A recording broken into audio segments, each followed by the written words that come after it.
Assalamu alaikum, dear students. Hope you all are doing great and your preparation is going wonderfully. Myself, Ishfaq Afzal from Zoology Department. So, beta, आज के session में we are going to talk about some of the important questions from the topic human genetics, जो आपके board exam में पूछे जा सकते हैं. So, first, let me give the overview, the topics from where you can expect the questions. The first topic is going to be the sex determination. And the second part जो examiner का बेटा हमेशा favorite रहता है, that's human genetic disorders, and third is the pedigree analysis. So without wasting the time, let's proceed in today's session. So बेटा जो पहला question हमारा रहेगा आज के सेशन का, that's what you mean by, what you understand by sex determination, explain different methods of sex determination with examples. So we know बेटा जो लिविंग ऑर्गेनिजम्स होते हैं, लिविंग ऑर्गेनिजम्स में दो तरह के पेरेंट्स दिखने को मिलते हैं. One we call as the male parent and second we call as what, female parent. So male parent क्या करता है? मेल पेरेंट बेटा मेल गैमेट्स बनाते हैं एंड फीमेल पेरेंट्स क्या बनाते हैं? Female gametes. Female gametes and male gametes. Now what are the factors? What are the factors बेटा जो एक living organism को male बनाते हैं, and what are the factors which are responsible for making the female parent or offspring or living organism? ये सारे factors की study को बेटा collectively हम कहते हैं what? Sex determination. So in simple ways, in simple language, what we mean by sex determination, तो बेटा मैं sex determination की simple सी definition लिखूंगा. It is the sex determination. It is the study of factors which are responsible for the development of male or female organism.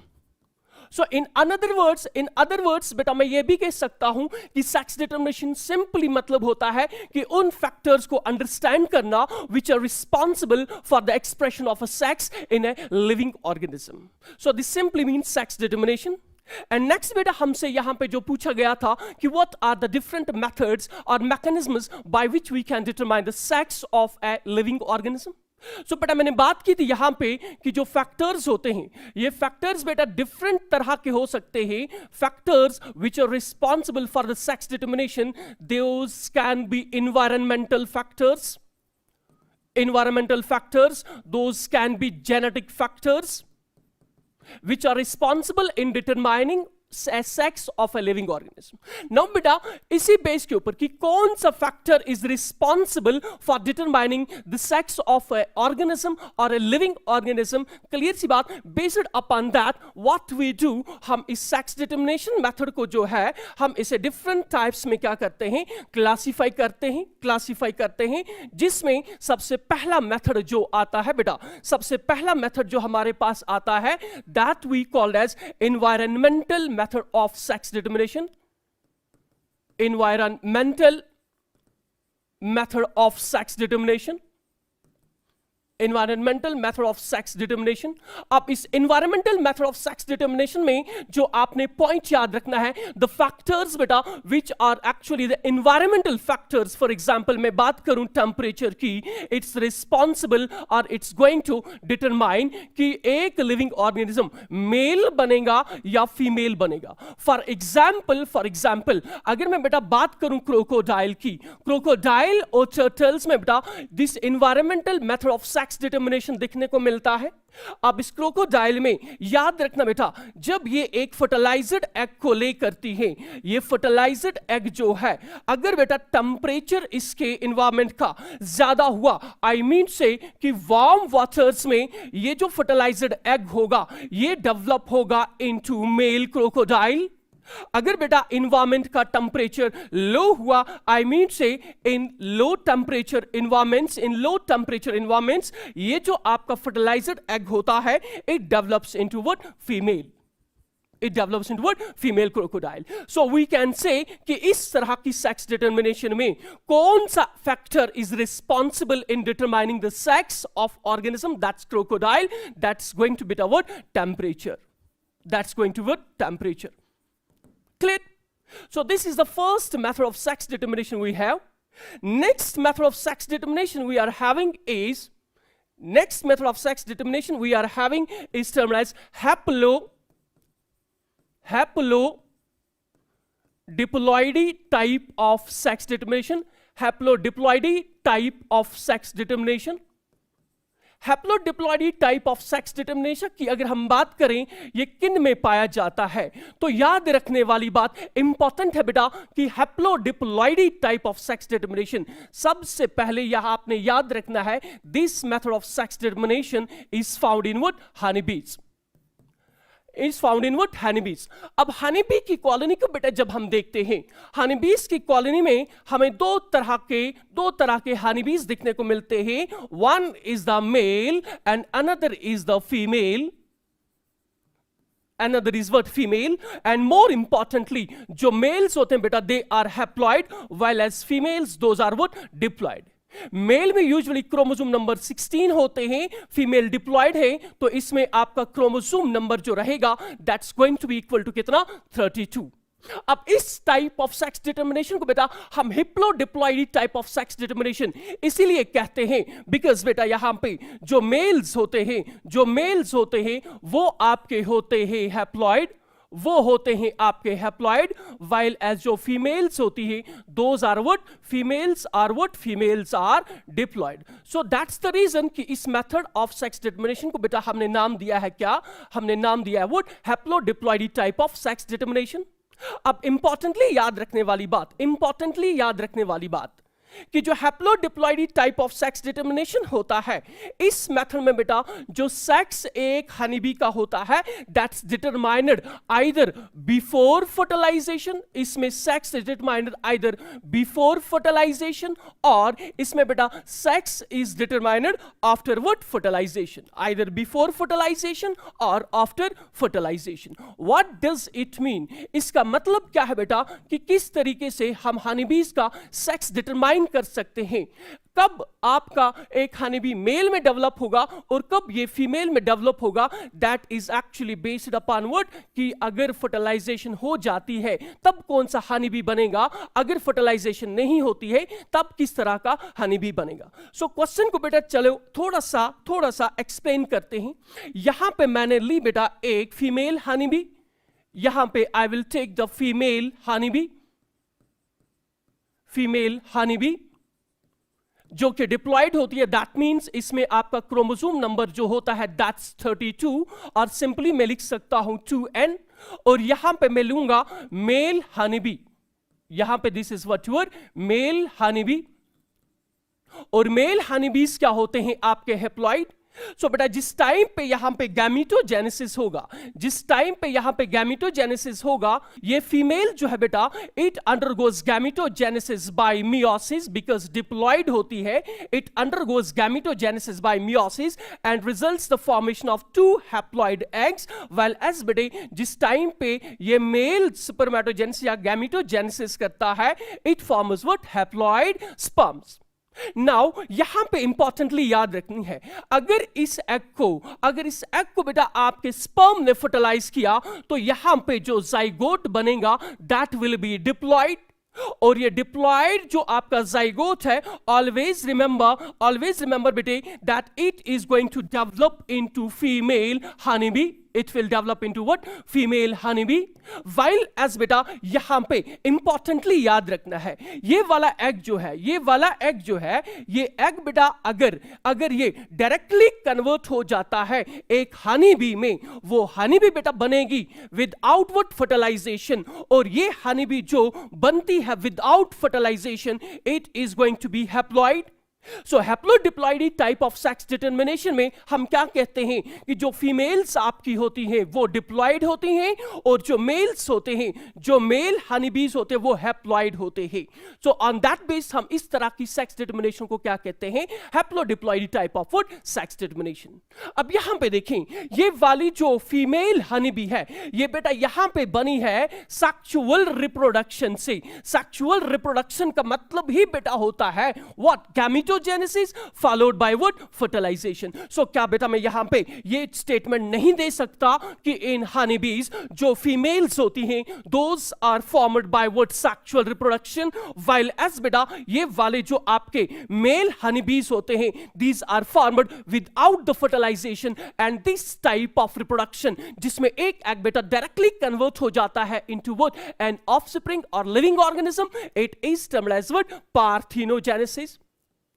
Parthenogenesis. तो याद रखने वाली बात यह हुई कि अब हनीबीज में हम सेक्स बेटा किस तरीके से डिटरमाइन करते हैं. अगर फर्टिलाइजेशन हो जाती है तो फीमेल हनीबी बनेगी. अगर फर्टिलाइजेशन नहीं होती है, कहने का मतलब बेटा यहां पे पार्थिनोजेनेसिस होगी, तब जाके जो हनीबी होगी ये बेटा किस में डेवलप होगी, इनटू मेल. क्लियर सी बात है. नव यहां पे आपने बेटे याद रखनी है कि जो आपकी हनीबीज होती हैं, जब हम बात करते हैं फीमेल हनीबीज की, those are actually of two types, one is a queen and another is what, worker. So ये जो जाइगोट यहां पे बना, ये जाइगोट बेटा यहां पे जो बना, ये या तो क्वीन में डेवलप होगा या फिर बेटा ये वर्कर हनीबी में डेवलप होगा. तो इस प्रकार की, इस तरह की सेक्स डिटर्मिनेशन को बेटा जो हनीबीज में दिखने को मिलती है, वही सिंपल लैंग्वेज में हम इसे कहते हैं हैप्लोडिप्लॉइडी टाइप ऑफ सेक्स डिटर्मिनेशन. अब नाम हैप्लोडिप्लॉइडी क्यों पड़ा? बिकॉज जो मेल्स होते हैं वो हैप्लॉइड होते हैं और फीमेल्स जो होती हैं वो डिप्लॉइड होती हैं. So this was the second method of sex determination which is found in the living organisms. And the third and the important method of sex determination beta is termed as chromosomal method of sex determination. Chromosomal method of sex determination. अगर बेटा हम देखेंगे in most of living organisms, this type of sex determination is found. What does this mean? इसका मतलब बेटा यहां पे ये हुआ कि जो यहां पे sex determining factor होता है, that is actually chromosome. अब क्रोमोसोम्स बेटा जो एनिमल किंगडम है, एनिमल्स में दो तरह के क्रोमोसोम्स पाए जाते हैं. एक को बेटा हम कहते हैं ऑटोसोम और एक को हम कहते हैं व्हाट, सेक्स क्रोमोसोम और एलोसोम. ऑटोसोम्स एंड एलोसोम्स और sex chromosomes. So in this type of sex determination, chromosomal method of sex determination, it's actually these allosomes are sex chromosomes which are responsible for determining the sex of a living organism. Which are responsible for what? Determining the sex of what? Living organism. So that's the reason हम इस तरह की sex determination को कभी कभार allosomic method of sex determination कहते हैं. Why? Because इसमें जो क्रोमोसोम्स बेटा इन्वॉल्व होते हैं सेक्स डिटर्मिनेशन में, those are actually our sex chromosomes. Now बेटा point to be remember कि एनिमल्स में डिफरेंट टाइप्स के आपको सेक्स क्रोमोसोम्स दिखने को मिलते हैं. फॉर एग्जाम्पल अगर हम ह्यूमंस की बात करें, ह्यूमंस में बेटा हमें दो तरह के सेक्स क्रोमोसोम्स दिखने को मिलते हैं, chromosome number X and chromosome number Y. Similarly बाकी एनिमल्स भी हैं बेटा, कुछ में तो Z type of sex chromosomes दिखने को मिलते हैं और कुछ में W type of sex chromosomes दिखने को मिलते हैं. Got my point? That means based upon कि कौन सा chromosome is responsible for determining the sex of what an organism. हमारे पास बेटा ये जो chromosomal method of sex determination होता है, it's of different types based upon the type of chromosome which is involved in the sex determination of living organism. Clear सी बात. लेकिन बेटा यहां पे एक स्टार पॉइंट याद रखेंगे कि chromosomal method of sex determination में sex of an organism is determined at the time of fertilization. Most important point इसमें किसी भी लिविंग ऑर्गेनिज्म का जो सेक्स होता है that's determined at the time of what fertilization and the type of chromosome which is determining the sex of chromosome is termed as what? Allosome. But simply we are going now into the different types of what this chromosomal method of sex determination. Types of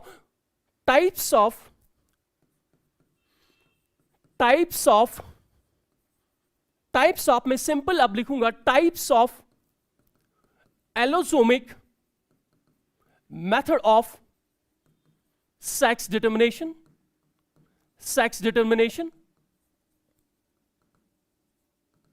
So basically बेटा ये जो methods या types होते हैं these are actually what? Four types. चार तरह के होते हैं based upon the chromosome which is involved in the sex determination.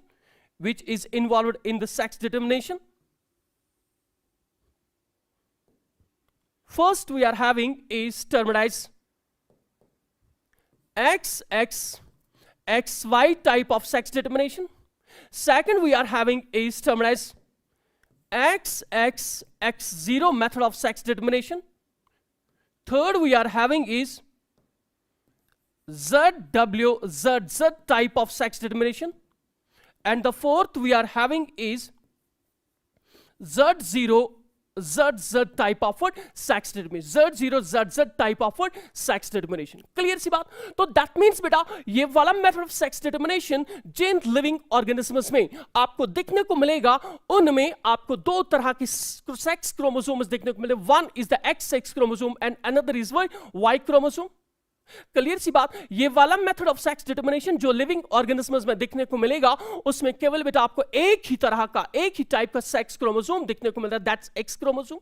वाइलेस in living organisms में आपको दो तरह के और इसमें भी आपको एक तरह का सेक्स क्रोमोसोम दिखने को मिलता है. Now next important point is that कि सर हमें बताइए कि ये XY टाइप या बाकी methods of sex determination हमें किन किन living organisms में दिखने में मिलते हैं. So बेटा ये वाला method of sex determination की अगर हम बात करेंगे it's found in humans and Drosophila. NCERT के ऊपर भी बेटा ये पॉइंट मेंशन करके है.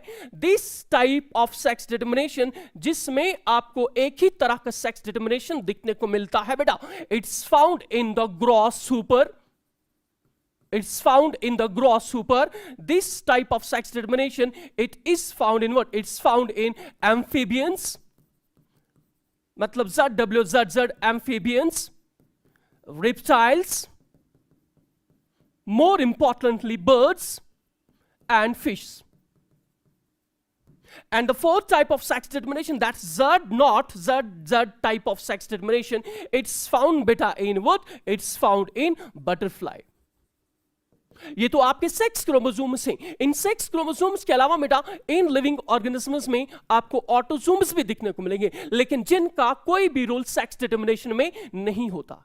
नो बट एक इंपॉर्टेंट पॉइंट आपने याद रखना है कि इस टाइप ऑफ सेक्स डिटरमिनेशन में XY type of sex determination में अगर मैं बात करूं यहां पे आपने एक इंपॉर्टेंट पॉइंट अपने जहन में याद रखना है कि इसमें बेटा जो फीमेल्स जो होती है वो एक ही तरह का गैमीट बनाएंगी तो इस वाले मेथड ऑफ सेक्स डिटरमिनेशन में हम कहेंगे sir that females are homogametic. While as बेटा यहां पे देखें ये मेल है, इसमें दो तरह के सेक्स क्रोमोसोम्स हैं तो हम कहेंगे बेटा कि इसमें मेल जो होते हैं वो हेटेरोगैमेटिक होते हैं वाइल एज फीमेल्स क्या होती है? होमोगैमेटिक. बिकॉज फीमेल्स जो होती हैं वो दो तरह के गैमीट्स बनाएंगी और जो मेल्स होते हैं बेटा फीमेल्स एक तरह का गैमीट बनाएंगी और मेल्स जो हैं वो दो तरह के गैमेट्स बनाएंगी. सो इस मेथड में आपने याद रखना females are homogametic and males are heterogametic. Why? Because male के पास बेटा आप देख सकते हैं क्लियरली हमें दो तरह के, दो डिफरेंट टाइप्स के सेक्स क्रोमोसोम्स देखने को मिलते हैं. नाउ टॉकिंग बेटा about second type of sex determination, that's XX type of sex determination. इसमें बेटा आप देखें ये फीमेल है, ये फीमेल है. फीमेल में बेटा आपको दो identical type of x chromosomes देखने को मिलते हैं, व्हाइल एज बेटा मेल जो है इसमें केवल एक एक्स क्रोमोसोम देखने को मिलता है. तो हम कहेंगे बेटा इस टाइप ऑफ सेक्स डिटरमिनेशन में भी जब हम फीमेल्स को देखते हैं, जब हम फीमेल की बात करेंगे, फीमेल्स यहां पे भी आपको दिखने को मिलती हैं कैसी? Homogametic, homogametic. While as males जो हैं, मेल्स देखें बेटा जब गैमेटोजेनेसिस करेंगे एक स्पर्म में एक एक्स क्रोमोसोम आएगा और जो दूसरा स्पर्म बनेगा that will B divide of sex chromosome. तो हम कहेंगे ना बेटा कि इस तरह या इन एनिमल्स में जो मेल है वो भी दो प्रकार के आपके सेक्स गैमीट्स बनाते हैं, एक जिसमें एक्स क्रोमोसोम होगा and one which is devoid of foot sex chromosome. तो I can write here that it is also, इस कंडीशन में मेल जो है वो भी कैसा होता है? हेटेरोगैमेटिक. बेटा जब हम इस मेथड ऑफ सेक्स डिटरमिनेशन को देखते हैं, इसमें ZW it represents what? It represents female individual and ZZ बेटा इट रिप्रेजेंट्स मेल इंडिविजुअल. सो जब फीमेल की बात करते हैं, फीमेल बेटा दो प्रकार के गैमीट्स बनाएगी, एक में आ जाएगा Z क्रोमोसोम, सेकंड में आ जाएगा W क्रोमोसोम. और जो मेल है बेटा ये जब स्पर्म्स बनाएगा, दोनों स्पर्म्स में आपको एक ही तरह का क्या देखने को मिलेगा? Sex chromosome. सो बेटा कैन आई से इट लाइक दिस कि इस तरह की सेक्स डिटरमिनेशन में जो फीमेल होती है, फीमेल बेटा होती है हेटेरोगैमेटिक, हे होती है हेटेरोगैमेटिक, व्हाइल एज मेल बेटा जो होते हैं, मेल्स होते हैं homogametic. Males are what? Homogametic. Males are what? Homogametic.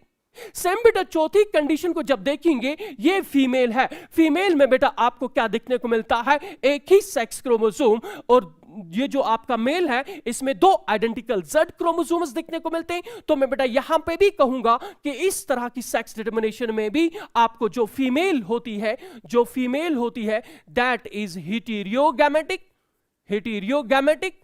While as males जो होते हैं, मेल्स कैसे होते हैं? मेल्स होते हैं होमोगैमेटिक. मतलब कि ये जो गैमीट्स बनाएंगे दोनों में या सब गैमीट्स में आपको ZZ क्रोमोसोम देखने को मिलेगा. सो बेटा एक NCERT की इंपॉर्टेंट लाइन है, ये दो मेथड्स ऑफ सेक्स डिटरमिनेशन जिसमें आपके फीमेल्स होमोगैमेटिक होते हैं और मेल्स क्या होते हैं? Heterogametic. So in this type of sex determination बेटा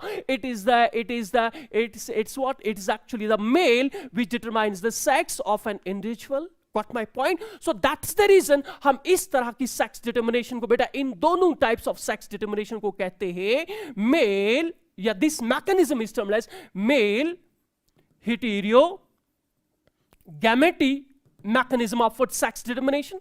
वायलेंस इन दो में जब हम देखते हैं, इन दो में बेटा देखो मेल्स तो होमोगैमेटिक हैं, फीमेल्स बेटा यहां पे हेटेरोगैमेटिक हैं. So this mechanism of sex determination is termed as what? It is termed as बेटे female gametic mechanism of sex determination. अब बेटा इन सारे का मैकेनिज्म मैं यहां पे डिस्कस नहीं करूंगा. So for your easy convenience I will take here the example of what, कि किस तरह से ये सेक्स क्रोमोसोम्स जो हैं ह्यूमंस में, और I can say I am going to talk about the mechanism of sex determination in human beings. So same will be applicable to all these other mechanisms as well. So बेटा यहां पे ये मान के चलें ये एक फीमेल पेरेंट है, यहां पे ये एक फीमेल पेरेंट है, यहां पे this is a female parent and this is for example male parent. Clear सी बात है. सो ड्यूरिंग गैमेटोजेनेसिस ये भी गैमीट्स बनाएंगी, ये भी गैमीट्स बनाएंगी. लेकिन वी ऑल नो बेटा कि ह्यूमंस में टोटल नंबर ऑफ क्रोमोसोम्स 46 होता है, जिसमें 44 हमारे ऑटोसोम्स होते हैं और 2 क्या होते हैं? Sex chromosomes. This is the female and this is बेटा व्हाट? मेल. क्लियर सी बात है. सो इसमें जो होगा, let me represent this 44 chromosomes as 2a plus यहां पे फीमेल है तो इसमें XX क्या होगा? जीनोटाइप. ये मेल है बेटा, इसमें हो जाएगा 2a प्लस इसमें होगा XY. क्लियर सी बात बात, बिकॉज वी नो बेटा ह्यूमंस में फीमेल्स जो होती हैं those are homogametic, males are what, heterogametic. Clear सी बात। सो जिस टाइम पे बेटा ये फीमेल गैमेटोजेनेसिस करेगी, जब ये गैमीट्स बनाएगी, इन गैमीट्स में बेटा ये मान के चले एक गैमीट बना, ये दूसरा गैमीट बना, इसमें बेटा बाय मियोसिस एक सेट ऑफ ऑटोसोम्स आएगा along with one set or one X chromosome, इसमें एक सेट ऑटोसोम्स का और एक X क्रोमोसोम आएगा। वाले जब मेल में देखेंगे गैमेटोजेनेसिस होगी, एज मेल्स और हेटेरोगैमेटिक, ये दो प्रकार के बेटा क्या बनाएंगे, स्पर्म्स बनाएंगे। एक स्पर्म बेटा जिसमें ऑटोसोम ए होगा और इसमें होगा एक्स क्रोमोसोम, और दूसरा स्पर्म बेटा जो बनेगा इसमें ऑटोसोम एक और एक यहां पे आ जाएगा आपका Y chromosome. Got my point? Now मैंने पहले ही आपको बताया कि chromosomal method of sex determination में सेक्स इज डिटरमाइंड बेटा at the type of fertilization. That means ये एग और ये एग तो क्या है आपके आइसोगैमेटिक, मतलब ये सिमिलर हैं, इसमें भी एक सेट ऑटोसोम्स का, एक सेट ऑटोसोम्स का, एक एक्स क्रोमोसोम, एक एक्स क्रोमोसोम, दीज आर बेटा व्हाट, हेटेरोगैमेट्स। इसमें एक्स है तो कहेंगे हम इसे क्या कहेंगे, गाइनोस्पर्म, इसमें वाई है तो कहेंगे androsperm. That means heterogametic, different types of what gametes are formed. Why? Because their genetic composition is different. Now बेटा look, अगर ये वाला sperm अगर इस egg को fertilize करता है, यहां पे जो zygote बनेगा that will be having the genetic composition as 2AAXX, एक यहां से X, एक यहां से egg का X। नाउ बेटा सिमिलरली याद रखेंगे, जिस टाइम पे एग को ये वाला स्पर्म फर्टिलाइज करेगा, वहां पे जो जाइगोट बेटा बनेगा, उस जाइगोट में दो सेट्स तो होंगे ऑटोसोम्स के, एक होगा एक्स क्रोमोसोम और एक्स क्रोमोसोम के अलावा बेटा इस जाइगोट में क्या होगा, वाई क्रोमोसोम। क्लियर सी बात? नो बेटा अगर हम इन दो जाइगोट्स की जेनेटिक कंपोजिशन को देखें, इसमें two sets of autosomes, I mean से 44 ऑटोसोम्स, इसमें भी 44 ऑटोसोम्स, इसमें दो एक्स क्रोमोसोम्स, इसमें एक एक्स क्रोमोसोम, लेकिन इसमें बेटा एक एक्स क्रोमोसोम के बजाय यहां पे एक वाई क्रोमोसोम है। क्लियर सी बात? एंड वी नो बेटा कि ये जो वाई क्रोमोसोम होता है, इसके ऊपर जो जीन्स होते हैं, उन जीन्स को बेटा हम कहते हैं हॉलैंड्रिक जीन्स, हॉलैंड्रिक जीन्स। तो याद रखने वाली बात बेटे कि यहां पे ये वाला जाइगोट जो है, it will develop into what, it will develop into male, it will develop into male, और इसमें बेटा this zygote it will develop into what, female individual. That means बेटा humans में जो XY type of sex determination है, X chromosome doesn't plays any role in what sex determination. Why? Because हमने यहाँ पे भी X chromosome देखा, यहाँ पे भी X chromosome देखा. So actual में बेटा the one difference between the two zygotes was that कि इसमें आपका Y chromosome था. तो इसीलिए बेटा याद रखेंगे, ये क्वेश्चन भी पूछा गया था आपके नीट में, दैट कि ह्यूमंस में sex is determined by Y chromosome. That is Y chromosome is बेटा what, Y chromosome is a strong sex determining factor in humans. Y?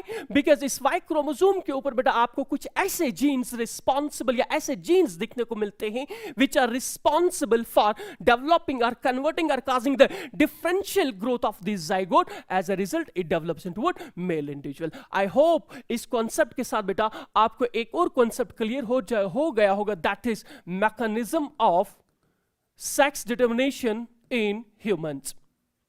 तो इस तरीके से बेटे हमने बात की about what, we talked about what different types of sex determination which are found in what different living organs. First is termed as XXXY type, किन में पाया जाता है, फीमेल्स कैसी होती हैं, मेल्स कैसी होती हैं. देन सब्सिक्वेंटली हमने बाकी मेथड्स ऑफ सेक्स डिटर्मिनेशन भी सेम चीज देखी. क्लियर सी बात है. सो यही तो हमारा पहला क्वेश्चन था कि what we mean by sex determination, what we understand by sex determination. Simply we can say it's the expression of an organism, कि क्या ये मेल में डेवलप होगा या फीमेल में. और next was explain the different methods of sex determination with examples. So with this we are done with question number 1.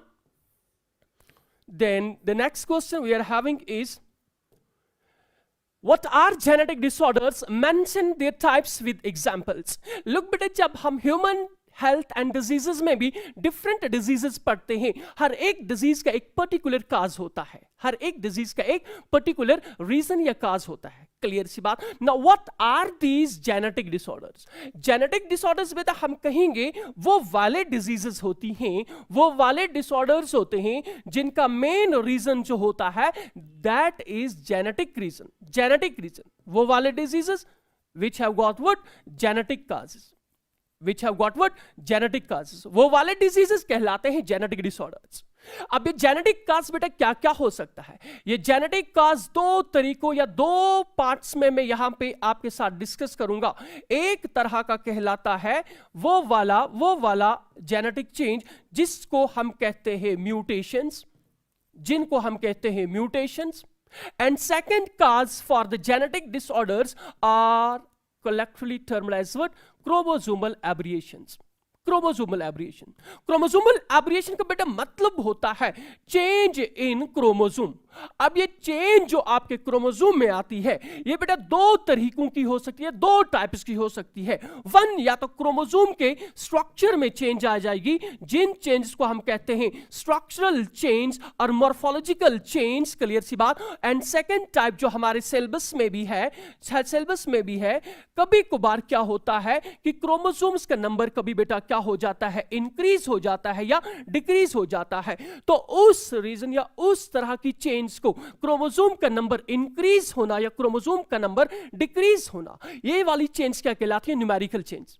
So genetic disorders वो वाले disorders होते हैं which arise due to either mutations or change in the chromosome structure, I mean say deletion, addition, inversion, translocation, जिसकी वजह से आपके chromosome का बेटा क्या होता है, स्ट्रक्चर चेंज हो सकता है। या मैं कहूंगा कि क्रोमोसोम का नंबर बेटा या तो इंक्रीज होगा या डिक्रीज होगा। उसकी वजह से जो जेनेटिक डिसऑर्डर्स क्रोमोसोम के नंबर इंक्रीज होने से या डिक्रीज होने की वजह से जो डिसऑर्डर्स होंगे, डिजीजेस होंगी, वो डिजीजेस क्या कहलाती हैं? Genetic disorders. नाउ बेटा let's try to understand the concept. This for example I am having a gene, ये एक जीन है मेरा, और इस जीन में वी ऑल नो एक स्पेसिफिक सीक्वेंस होती है। Gene is actually what? A segment of DNA which codes for a specific और अ पर्टिकुलर प्रोटीन। क्लियर सी बात। सो बेटे जब इस जीन की ट्रांसक्रिप्शन हो जाती है तो यहां से एक एमआरएनए, मतलब कि एक एमआरएनए बनेगा ट्रांसक्रिप्शन के थ्रू, और इस एमआरएनए का बेटा जब ट्रांसलेशन हो जाता है तो यहां पे एक प्रोटीन बनता है। और ये प्रोटीन बेटा इतना इंपॉर्टेंट होता है कि ये हमारी बॉडी में कोई वाइटल फंक्शन परफॉर्म करता है या किसी ना किसी मेटाबॉलिक पाथवे का क्या होता है, एक important enzyme. So this is going to be the function of this protein which is actually coded by this gene. Now क्या हुआ? By somehow बेटा इस जीन की जीन सीक्वेंस चेंज होगी। इस जीन की बेटा क्या चेंज होगी? जीन सीक्वेंस चेंज होगी। जीन सीक्वेंस चेंज होने का मतलब बेटा कि इसमें नाइट्रोजीनियस बेसिस जो है, जो ओरिजिनल जीन में थी, वो अब चेंज हो गई है। तो जब इसमें आपकी एक चेंज आ जाती है सीक्वेंस में, तो मैं कहूंगा बेटा अब ये वाला जीन जो है ये कहलाएगा म्यूटेटेड जीन। और ये म्यूटेशंस वो वाले रीजंस जिनकी वजह से इस जीन में स्ट्रक्चरल चेंज आ गई और जिसकी वजह से हम कहेंगे ये वाला जीन जो है it's termed as mutated gene. Now बेटे याद रखने वाली बात, जब ये म्यूटेटेड जीन बन गया तो now it's not going to form that particular mRNA जिस एमआरएनए से हमारा ये इंपॉर्टेंट प्रोटीन बनने वाला था। यहां पे प्रोटीन अगर बना तो प्रोटीन बनेगा, लेकिन वो होगा एबनॉर्मल प्रोटीन होगा, या बेटा ये वाला प्रोटीन जो हमारी बॉडी को चाहिए था ये नहीं बनेगा। So due to the absence of this particular protein अब हमारी बॉडी में कुछ सिम्टम्स एपियर होने हो जाएंगे शुरू, और कुछ डिजीजेस होंगी, तो वो वाली डिजीजेस कहलाती हैं जेनेटिक डिसऑर्डर्स। क्लियर सी बात, first reason. Second is for example वही नो बेटा कि हम में क्रोमोसोम नंबर जो 2n होता है दैट्स 46। अब क्या हो सकता है, ये 46 से बेटा 47 भी जा सकता है, मतलब क्रोमोसोम नंबर इंक्रीज हो गई, या ऐसी कंडीशन भी हो सकती है कि ये क्रोमोसोम नंबर घट के 45 हो सकता है, मतलब क्रोमोसोम नंबर यहां पे डिक्रीज हो गया। आई मीन से कि इस वाली कंडीशन में क्या हो रहा है, न्यूमेरिकल चेंज आ रही है। क्या आ रही है? न्यूमेरिकल चेंज आ रही है। सो इन न्यूमेरिकल चेंज की वजह से या म्यूटेशंस की वजह से जो डिजीजेस बेटा होती हैं, वो डिजीजेस इन सिंपल टर्म्स में क्या कहलाती है? Genetic disorders. So genetic disorders are the disorders बेटा which arise either due to mutations or due to what? These numerical change, जिसमें क्रोमोसोम का नंबर या तो इंक्रीज होगा या फिर डिक्रीज होगा. क्लियर सी बात. देन इसी क्वेश्चन में हमें यह भी पूछा गया था, what are the different types of what? Genetic disorders. So but first I'm going to talk about what? I'm going to talk on the basis of causes. On the basis of causes. यहां पे मैंने आपके साथ केवल बेटा 2 causes genetic disorders के discuss किए. वो वाले पहले मैं लिखूंगा कि बेस्ड अपॉन द काज, कि क्या जेनेटिक डिसऑर्डर म्यूटेशन की वजह से हो रहा है या क्रोमोसोमल एबनॉर्मलिटी एबरेशन की वजह से हो रहा है. वो वाले जेनेटिक डिसऑर्डर्स which arise बेटा due to genetic mutations which have got what? Genetic reasons. वो वाले जेनेटिक डिसऑर्डर्स बेटा कहलाते हैं Mendelian genetic disorders. Those are termed as what? Mendelian genetic disorders. While as वो वाले genetic disorders which arise due to what? Which arise due to chromosomal aberrations. I mean से या तो क्रोमोसोम का structure बेटा चेंज हो जाएगा या क्रोमोसोम का नंबर इंक्रीज होगा या डिक्रीज हो जाएगा. वो वाले जेनेटिक डिसऑर्डर्स बेटा कहलाते हैं क्रोमोसोमल जेनेटिक डिसऑर्डर्स. क्लियर. तो चलिए लिखते हैं, ये वो वाले डिजीजेस या डिसऑर्डर्स होते हैं which arise due to genetic mutations. Which arise due to what? Genetic mutations. And we all know बेटा कि genetic mutations are inheritable.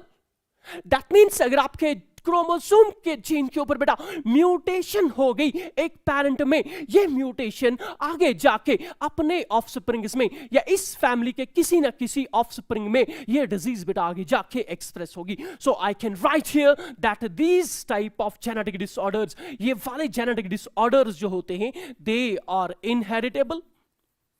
They are what? Inheritable. मतलब कि अगर पेरेंट्स में बेटा ये जेनेटिक डिसऑर्डर है ड्यू टू जेनेटिक म्यूटेशन, आगे जाके ये ऑफस्प्रिंग्स में इस जेनेटिक डिसऑर्डर को इनहेरिट कर सकते हैं. So second point. अब बेटा सबसे इंपॉर्टेंट पॉइंट जो आपने याद रखना है, इंपॉर्टेंट पॉइंट, जैसा मैंने अभी कहा कि these are actually inheritable in nature. So the golden point or I can say star point here is that कि ये वाले जेनेटिक डिसऑर्डर्स जो होते हैं, they show Mendelian pattern of inheritance. जैसा आपने पढ़ा होगा बॉटनी में, Mendelian pattern of what? Inheritance. Clear सी बात. सो एक और पॉइंट यहीं पे फिर आ गया बेटा, जैसा कि ये आपकी प्रोजर्नी में इनहेरिट हो सकते हैं. So another star point will be कि इन जेनेटिक डिसऑर्डर्स को वी कैन ट्रेस देम मतलब we can study them by pedigree analysis और सिंपली पेडिग्री चार्ट. क्लियर. तो ये रहे आपके मेंडेलियन जेनेटिक डिसऑर्डर्स. नाउ यहां पे we are having what? Chromosomal genetic disorders. Simple सी बेटा याद रखनी है कि क्रोमोसोमल जेनेटिक डिसऑर्डर्स किसकी वजह से होते हैं? ड्यू टू न्यूमेरिकल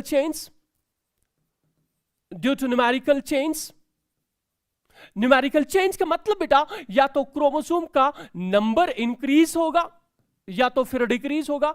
इतना ही नहीं, ये आपके क्रोमोसोम के स्ट्रक्चर, डिलीशन, एडिशन, ट्रांसवर्शन, इन्वर्शन उसकी वजह से भी हो सकती. नाउ द रीजन बेटा यहां पे आपने याद रखना है कि ये न्यूमेरिकल चेंज आती कब है?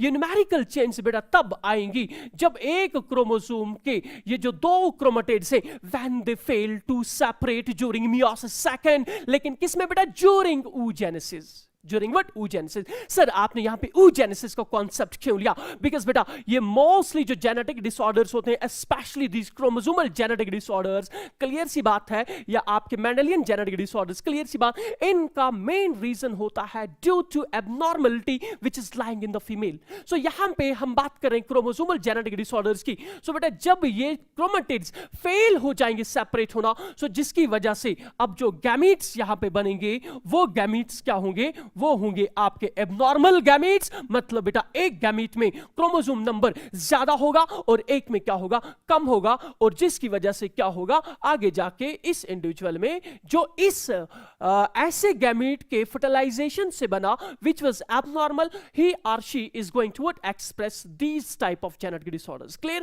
So यहां पे पॉइंट बेटा आपने नेक्स्ट याद रखना है, नेक्स्ट पॉइंट याद रखना है कि मोस्ट ऑफ टाइम ये वाले क्रोमोसोमल जेनेटिक डिसऑर्डर्स जो होते हैं they are non inheritable, they are non inheritable. Sir ये क्या स्टेटमेंट आपने दिया, दे आर नॉन इनहेरिटेबल? बेटा जब हम देखते हैं for example Turner syndrome, Klinefelter syndrome, बेटा those are the examples of chromosomal genetic disorders. और हम देखते हैं कि टर्नर सिंड्रोम का पेशेंट हो या क्लिनेफिल्टर सिंड्रोम का पेशेंट हो, दोनों तो सिटेराइल होते हैं। सो एक रीजन बेटा कि ये वाले genetic disorders non inheritable in nature होते हैं इज दैट कि the patients who suffer by these genetic disorders are sterile in nature. Second explanation for this statement is that कि most of time बेटा हम देखते हैं वो वाले patients who suffer from chromosomal genetic disorders they die before attaining the puberty. That means बेटा क्या मैं ये नहीं कह सकता यहाँ पे कि ये वाले जो genetic disorders होते हैं they are non-inheritable in nature, they are non-inheritable in nature. जब नॉन इनहेरिटेबल इन नेचर है that means they do not show Mendelian pattern of inheritance. जब ये मेंडेलियन पैटर्न ऑफ इनहेरिटेंस बेटा नहीं दिखाएंगे सो I can say they can be traced out with the help of pedigree analysis. So बेटा यहां पे मैंने डिफरेंसेस भी बताने और साथ में Mendelian as well as chromosomal genetic disorder भी डिस्कस कर लिए। अब बेटा सबसे इंपॉर्टेंट है क्वेश्चन में ये भी मेंशन करके था व्हाट आर दीयर एग्जांपल्स। सो बेटा याद रखेंगे मेंडेलियन जेनेटिक एग्जांपल्स में आपके पास एग्जांपल आती है for example sickle cell anaemia, sickle cell anaemia. Second is the colour blindness, colour blindness. Thalassemia, thalassemia, phenylketonuria, these all are the examples of what are Mendelian genetic disorders. और यहां पे बेटा जब हम examples को लेंगे मैं कहूंगा Turner syndrome, Turner syndrome, Turner syndrome, Klinefelter syndrome, Klinefelter syndrome, Klinefelter syndrome. These are the important examples of whatever chromosomal genetic disorders. I hope the concept is clear. So we are done with this concept कि what are genetic disorders and mention their types with examples. साथ में बेटा मैंने कुछ यहाँ पे आपके साथ इसके mechanism के बारे में भी बात की. Next. The next question we are having is define recessive genetic disorders. Recessive genetic disorders बेटा याद रखेंगे वो वाले जेनेटिक डिसऑर्डर्स होते हैं which are expressed in homozygous recessive genotype. What does that mean? इसका मतलब बेटा ये हुआ कि एक पर्सन, एक पेशेंट में रिसेसिव जेनेटिक डिसऑर्डर तब एक्सप्रेस होगा जब उस जीन के रिलेटेड जिसमें म्यूटेशन आ रही है, जब उसमें दोनों जीन्स आपके क्या होंगे, म्यूटेटेड. फॉर एन एग्जांपल आपकी इजी अंडरस्टैंडिंग के लिए मैं यहां पे एग्जांपल लूंगा. आई एम हैविंग अ बेटा gene, let me say gene AA, and we all know कि एक जीन में आपको दो अलील्स दिखने को मिलते हैं. This is allele A, this is allele 2, this is from father, this is from mother, because we know कि दो alleles are present on what those are present on the homologous pair of chromosome. Clear सी बात? So मान के चले ये वाले जो दोनों अलील्स है, मतलब बेटा ये जो जीन है ये नॉर्मल है. This is a normal, this is a normal gene, normal gene है तो ये बेटा अपनी एक्सप्रेशन दिखाएगा, मतलब ये जीन एक्सप्रेस होगा. जब ये एक्सप्रेस होगा तो हम कहेंगे कि एक फंक्शनल प्रोटीन यहां पे बनेगा और ये फंक्शनल प्रोटीन बॉडी में जाके क्या कोई स्पेसिफिक फंक्शन परफॉर्म करेगा या कोई मेटाबॉलिक पाथवे का एक इंपॉर्टेंट एंजाइम हो सकता है. लेकिन बेटा यहीं पे फॉर एग्जाम्पल एक क्रोमोसोम के ऊपर जो एलील है दैट्स नॉर्मल, वाइल एज दूसरे क्रोमोसोम का बेटा जो एलील है उसमें जीन म्यूटेशन आ गई है. सो जब जीन म्यूटेशन आ गई बेटा तो याद रखेंगे म्यूटेटेड जीन या म्यूटेटेड एलील का मतलब कि ये एलील का बेस सीक्वेंस या रीडिंग फ्रेम चेंज हो चुका है, जिसकी वजह से अब इस एलील की एक्सप्रेशन नहीं होगी। जब एक्सप्रेशन नहीं होगी तो प्रोटीन नहीं बनेगा। लेकिन अभी हम बात कर रहे हैं रिसेसिव जेनेटिक डिसऑर्डर की। लेकिन इस जीनोटाइप में बेटा एक तो नॉर्मल एलील है, एक है आपका म्यूटेटेड, तो हम कहेंगे कि इस इंडिविजुअल में ये रिसेसिव जेनेटिक डिसऑर्डर आपका एक्सप्रेस नहीं होगा। Why? Because this is a heterozygous dominant condition, and this is what it is, homozygous dominant condition। While as बेटे जब मैं तीसरी कंडीशन की बात करूंगा, this for example is the condition जिसमें दोनों क्रोमोसोम्स जो हैं आपके, या मैं इस तरीके से कहता हूं कि पूरा होमोलॉगस पेयर ऑफ क्रोमोसोम जो है उसके ऊपर बेटा एक पर्टिकुलर जीन जो है, क्लियर सी बात, उसके दोनों एलील्स क्या हो गए हैं? म्यूटेट हो गए। तो म्यूटेट हो गए हैं बेटा, तो मैं कहूंगा ये वाली कंडीशन है now homozygous, this is termed as homozygous recessive condition. Recessive condition बेटा मैंने क्यों कहा? बिकॉज यहां पे ये दोनों एलील्स म्यूटेट हो गए हैं, तो इनकी बेटा जीन एक्सप्रेशन नहीं होगी। जब जीन एक्सप्रेशन नहीं होगी तो प्रोटीन नहीं बनेगा, प्रोटीन यहां पे नहीं बनेगा, जब नहीं बनेगा, so due to the deficiency of that very particular protein, what's going to happen? ये वाला पेशेंट बेटा, ये वाला इंडिविजुअल जो है, he is going to suffer from a genetic disorder. तो इस प्रकार के जेनेटिक डिसऑर्डर्स को हम कहते हैं recessive genetic disorders. We call them as what? Recessive genetic disorder. So recessive genetic disorders are expressed only and only in what? Homozygous recessive condition. Sir इस वाली कंडीशन में भी तो एक म्यूटेटेड एलील है, लेकिन बेटा एक नॉर्मल एलील भी तो साथ में है जो वहां पे प्रोटीन सिंथेसाइज कर सकता है। तो मोस्ट ऑफ टाइम या इस वाली कंडीशन को, या ऐसे इंडिविजुअल्स जिनमें एक एलील क्या होगा? नॉर्मल होगा, एक म्यूटेटेड होगा, इनको बेटा हम जेनेटिक्स में कहते हैं कैरियर्स। बिकॉज ये वाले इंडिविजुअल्स अपना ये म्यूटेटेड एलील जो है ये अपनी प्रोजर्नी में इनहेरिट कर सकते हैं, और ये वाले इंडिविजुअल्स तो कहलाएंगे नॉर्मल। क्लियर सी बात है। चलिए जी, अब हम यहां पे एक और स्टेटमेंट देते हैं कि ये जो आपके रिसेसिव जेनेटिक डिसऑर्डर्स होते हैं, these recessive genetic disorders ये बेटा मोस्टली दो तरह के होते हैं। These are mostly of what?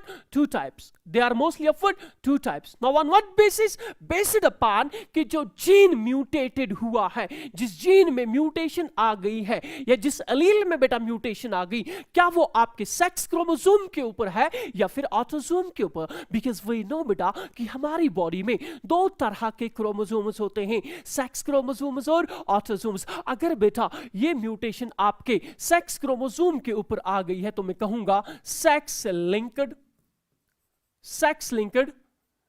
Recessive genetic disorder. और हमारे सिलेबस में बेटा जो टॉपिक या जो पार्ट है इस सेक्स लिंक्ड रिसेसिव जेनेटिक डिसका, that is X linked. Y linked भी होते हैं, एक्स वाई लिंक्ड भी होते हैं, लेकिन हमारे सिलेबस में we are only having what? X linked recessive type of genetic disorders. अब बेटा अगर जीन म्यूटेशन आपके ऑटोसोम के ऊपर आ जाती है तो मैं कहूंगा उस तरह के जेनेटिक डिसऑर्डर्स को, रिसेसिव जेनेटिक डिसऑर्डर्स को हम कहते हैं autosomal recessive genetic disorders. Autosomal recessive genetic disorders. Discussion को बेटा थोड़ा सा आगे लेके जाते हैं, तो वही नो कि हम में दो तरह के सेक्स क्रोमोसोम्स होते हैं, एक्स एंड वाई, लेकिन हमारे सिलेबस में we are having only X linked what? Recessive genetic disorders. So बेटा याद रखेंगे ये जो आपके X linked recessive genetic disorders होते हैं, अगर हम फीमेल्स की बात करें, वी ऑल नो बेटा कि ये जो फीमेल्स होती हैं, फीमेल्स में दो एक्स क्रोमोसोम होते हैं, वाले जब हम मेल्स की बात करते हैं, मेल्स में बेटा we have got only one X chromosome. No बेटा फीमेल के केस में इन X linked recessive genetic disorders को लेके तीन तरह के बेटा आपको जीनोटाइप्स याद रखने। फॉर एग्जांपल ये वाली फीमेल जो है, फर्स्ट कंडीशन, इस कंडीशन में इसके ऊपर ये वाला जीन जो है, इसके दोनों एलील्स क्या हैं? नॉर्मल हैं, मतलब ये म्यूटेट नहीं हुए हैं। वायलेंस बेटा ये वाला X chromosome which is from, let me say this is from father, this is from mother, so ये जो फादर से बेटा इस फीमेल में एक्स क्रोमोसोम आया है, लेट मी से इट्स नॉर्मल, वाइल एज जो बेटा ये मदर से एक्स क्रोमोसोम आ रहा है, इसके ऊपर ये डिफेक्टिव अलील है। डिफेक्टिव अलील मींस कि इस अलील में, इस जीन में बेटा आपकी म्यूटेशन आ गई है। वाल ऐसे जो थर्ड कंडीशन है, ये थर्ड फीमेल बेटा, इसका जो फादर से एक्स क्रोमोसोम आया, लेट मी से इसका अलील भी, इसका जीन भी म्यूटेटेड है, और यहां पे बेटा ये जो मदर से आपका ये एक्स क्रोमोसोम आया, इसमें भी आपको क्या देखने को मिला, इसके अलील्स भी डिफेक्टिव हैं। So X linked recessive genetic disorders बेटे याद रखें, इसमें जो म्यूटेटेड अलील होता है, या मैं कहूंगा ना डिफेक्टिव अलील या डिफेक्टिव जीन जो होता है, that's present on x chromosome. Now female को लेके 3 तरह के जीनोटाइप्स पॉसिबल हो सकते हैं। ये वाली फीमेल तो नॉर्मल होगी, बिकॉज दोनों अलील्स बेटा, दोनों जीन्स या दोनों अलील्स या एक जीन, उसके दोनों alleles they are present in the dominant form, मतलब वो एक्सप्रेस करेंगे, वो प्रोटीन सिंथेसाइज करेंगे। क्लियर? वायलेंस इस वाली कंडीशन में एक तो आपको नॉर्मल दिखने को मिला, एक डिफेक्टिव है, लेकिन बेटा याद रखना इस तरह की फीमेल में ये x linked recessive genetic disorder के सिम्पटम्स से अपीयर नहीं होंगे। तो इस तरह की फीमेल को हम कहेंगे she is a carrier female. Why carrier female बेटा? बिकॉज ये फीमेल, ये जो आपका म्यूटेटेड एक्स क्रोमोसोम या X chromosome containing defective gene है, it can transfer it equally, equal chance से मेल में भी इनहेरिट कर सकती है, सन में भी इनहेरिट करेगी, फीमेल में भी इनहेरिट करेगी। दैट्स द रीजन बेटे we call it as a carrier mother. While as इस वाली कंडीशन में हमने देखा कि दोनों अलील्स आपके एक जीन के म्यूटेटेड हैं, तो मैं कहूंगा बेटा this female is going to be affected, मतलब इसमें ये जेनेटिक डिसऑर्डर जो है इसके सिम्पटम्स अपीयर होंगे। वायलेंस जब मेल्स की बात करेंगे, मेल्स में वी नो बेटा we are having what, we are having only one X chromosome. Clear सी बात? तो इस एक्स क्रोमोसोम को लेके 2 जीनोटाइप्स पॉसिबल हो सकते हैं। ये 2 जीनोटाइप्स पॉसिबल हो सकते हैं, या तो बेटा इसके ऊपर जो आपका जीन होगा वो नॉर्मल होगा, या बेटा इसके ऊपर डिफेक्टिव होगा। दैट मींस अगर बेटा यहां पे ये वाला मेल है, क्लियर, इसको अगर फोकस करेंगे, ये होगा नॉर्मल, और ये वाला जो होगा it will be what, diseased. That means इस डिस्कशन में हमने ये देखा कि x linked recessive genetic disorders को जब हम देखते हैं, क्लियर सी बात, ये एक्सप्रेस होंगे, क्लियर सी बात, इन होमोजाइगस रिसेसिव कंडीशन, लेकिन बेटा किसमें? फीमेल्स में।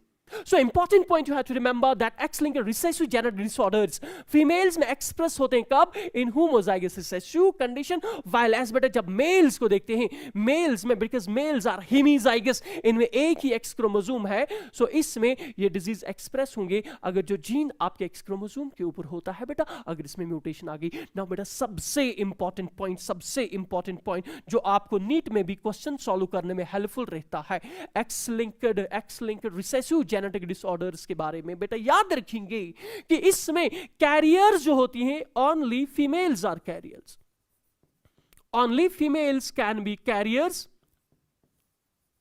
while as males are never carriers। 1 point। Second point देखें बेटा कि मेल्स आर मोर प्रोन और more commonly X linked recessive genetic disorders किन इंडिविजुअल्स को इफेक्ट करते हैं? तो मेल्स को करते हैं। क्लियर सी बात? तो ये 2 पॉइंट्स हैं कि मोर कॉमनली ये वाले डिजीजेस किन में एक्सप्रेस होते हैं? इन मेल्स। और इस वाली कंडीशन में मेल्स आर नेवर कैरियर, या तो नॉर्मल होंगे या फिर डिजीज्ड होंगे। व्हाइल इस कंडीशन में क्या होगा? फीमेल कैन बी कैरियर और it can be what, affected. Clear सी बात? तो ये तो रही बात बेटा किसकी? आपके sex linked recessive genetic disorders की। देखा हमने यहां पे कि फीमेल्स में होमोजाइगस रिसेसिव कंडीशन में एक्सप्रेस होते हैं। Now we are talking about what autosomal recessive genetic disorders, autosomal recessive genetic disorders। इसका मतलब ये हुआ कि ये मान के चले बेटा मेरा एक autosome homologous pair of chromosome है, इस ऑटोसोम के ऊपर late me say this is a particular gene, this is a particular gene, I can से कि ये हमारा एक फंक्शनल जीन है। क्लियर सी बात? अब 2 या 3 तरह की पॉसिबिलिटीज हो सकती है। Let me represent this gene as capital A. So बेटा पहली कंडीशन कैपिटल ए मतलब लेट मी से क्रोमोसोम नंबर 2 की बात कर रहा हूं।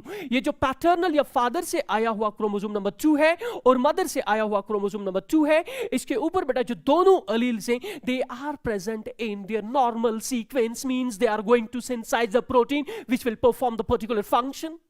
While as बेटा दूसरी कंडीशन जो होगी वो ये होगी कि एक अलील बेटा नॉर्मल है, एक अलील म्यूटेटेड है।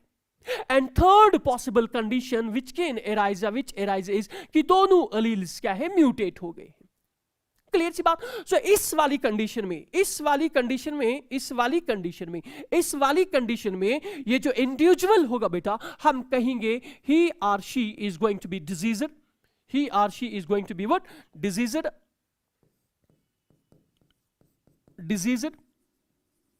वाइल्स ये वाली कंडीशन जो है, ये वाली कंडीशन कौन सी, ये वाली कंडीशन हेटेरोजाइगस डोमिनेंट कंडीशन। इस कंडीशन में हम कहेंगे बेटा कि ये वाला इंडिविजुअल होगा कैरियर।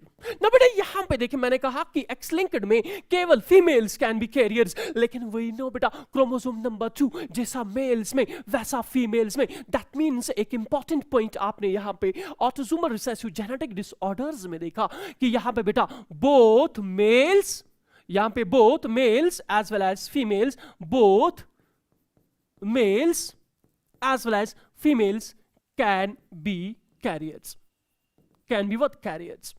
Clear? और यहां पे आपने ये देखा कि मेल तो कभी भी कैरियर नहीं होता, यहां पे मेल भी हो सकता है, फीमेल भी हो सकता है, बिकॉज ऑटिज्म वही फीमेल में बेटा वही मेल में भी। क्लियर पर्सन, क्लियर बात है। तो अगर मैं इसकी एग्जांपल आपको दूं बेटे, एग्जांपल आप x linked recessive genetic disorder की याद रखेंगे। फॉर एग्जांपल बेटा मैं बात करूं किसकी, कलर ब्लाइंडनेस की बात करूं, colour blindness. Color blindness is an example of what? It is an example of X-linked recessive genetic disorder. Clear सी बात। यहां पे अगर मैं आपको एक एग्जांपल दूं, मैं बात करूंगा sickle cell anaemia, autosomal recessive genetic disorder में best example you will remember is sickle cell anaemia, thalassemia. Clear सी बात। So colour blindness is an example of what? X-linked recessive genetic disorder, while sickle cell anemia is an example of what? Autosomal recessive genetic disorder. Okay beta, next we are having to discuss the inheritance pattern of color blindness. So color blindness के बारे में we all know कि it's an example of X-linked recessive genetic disorder.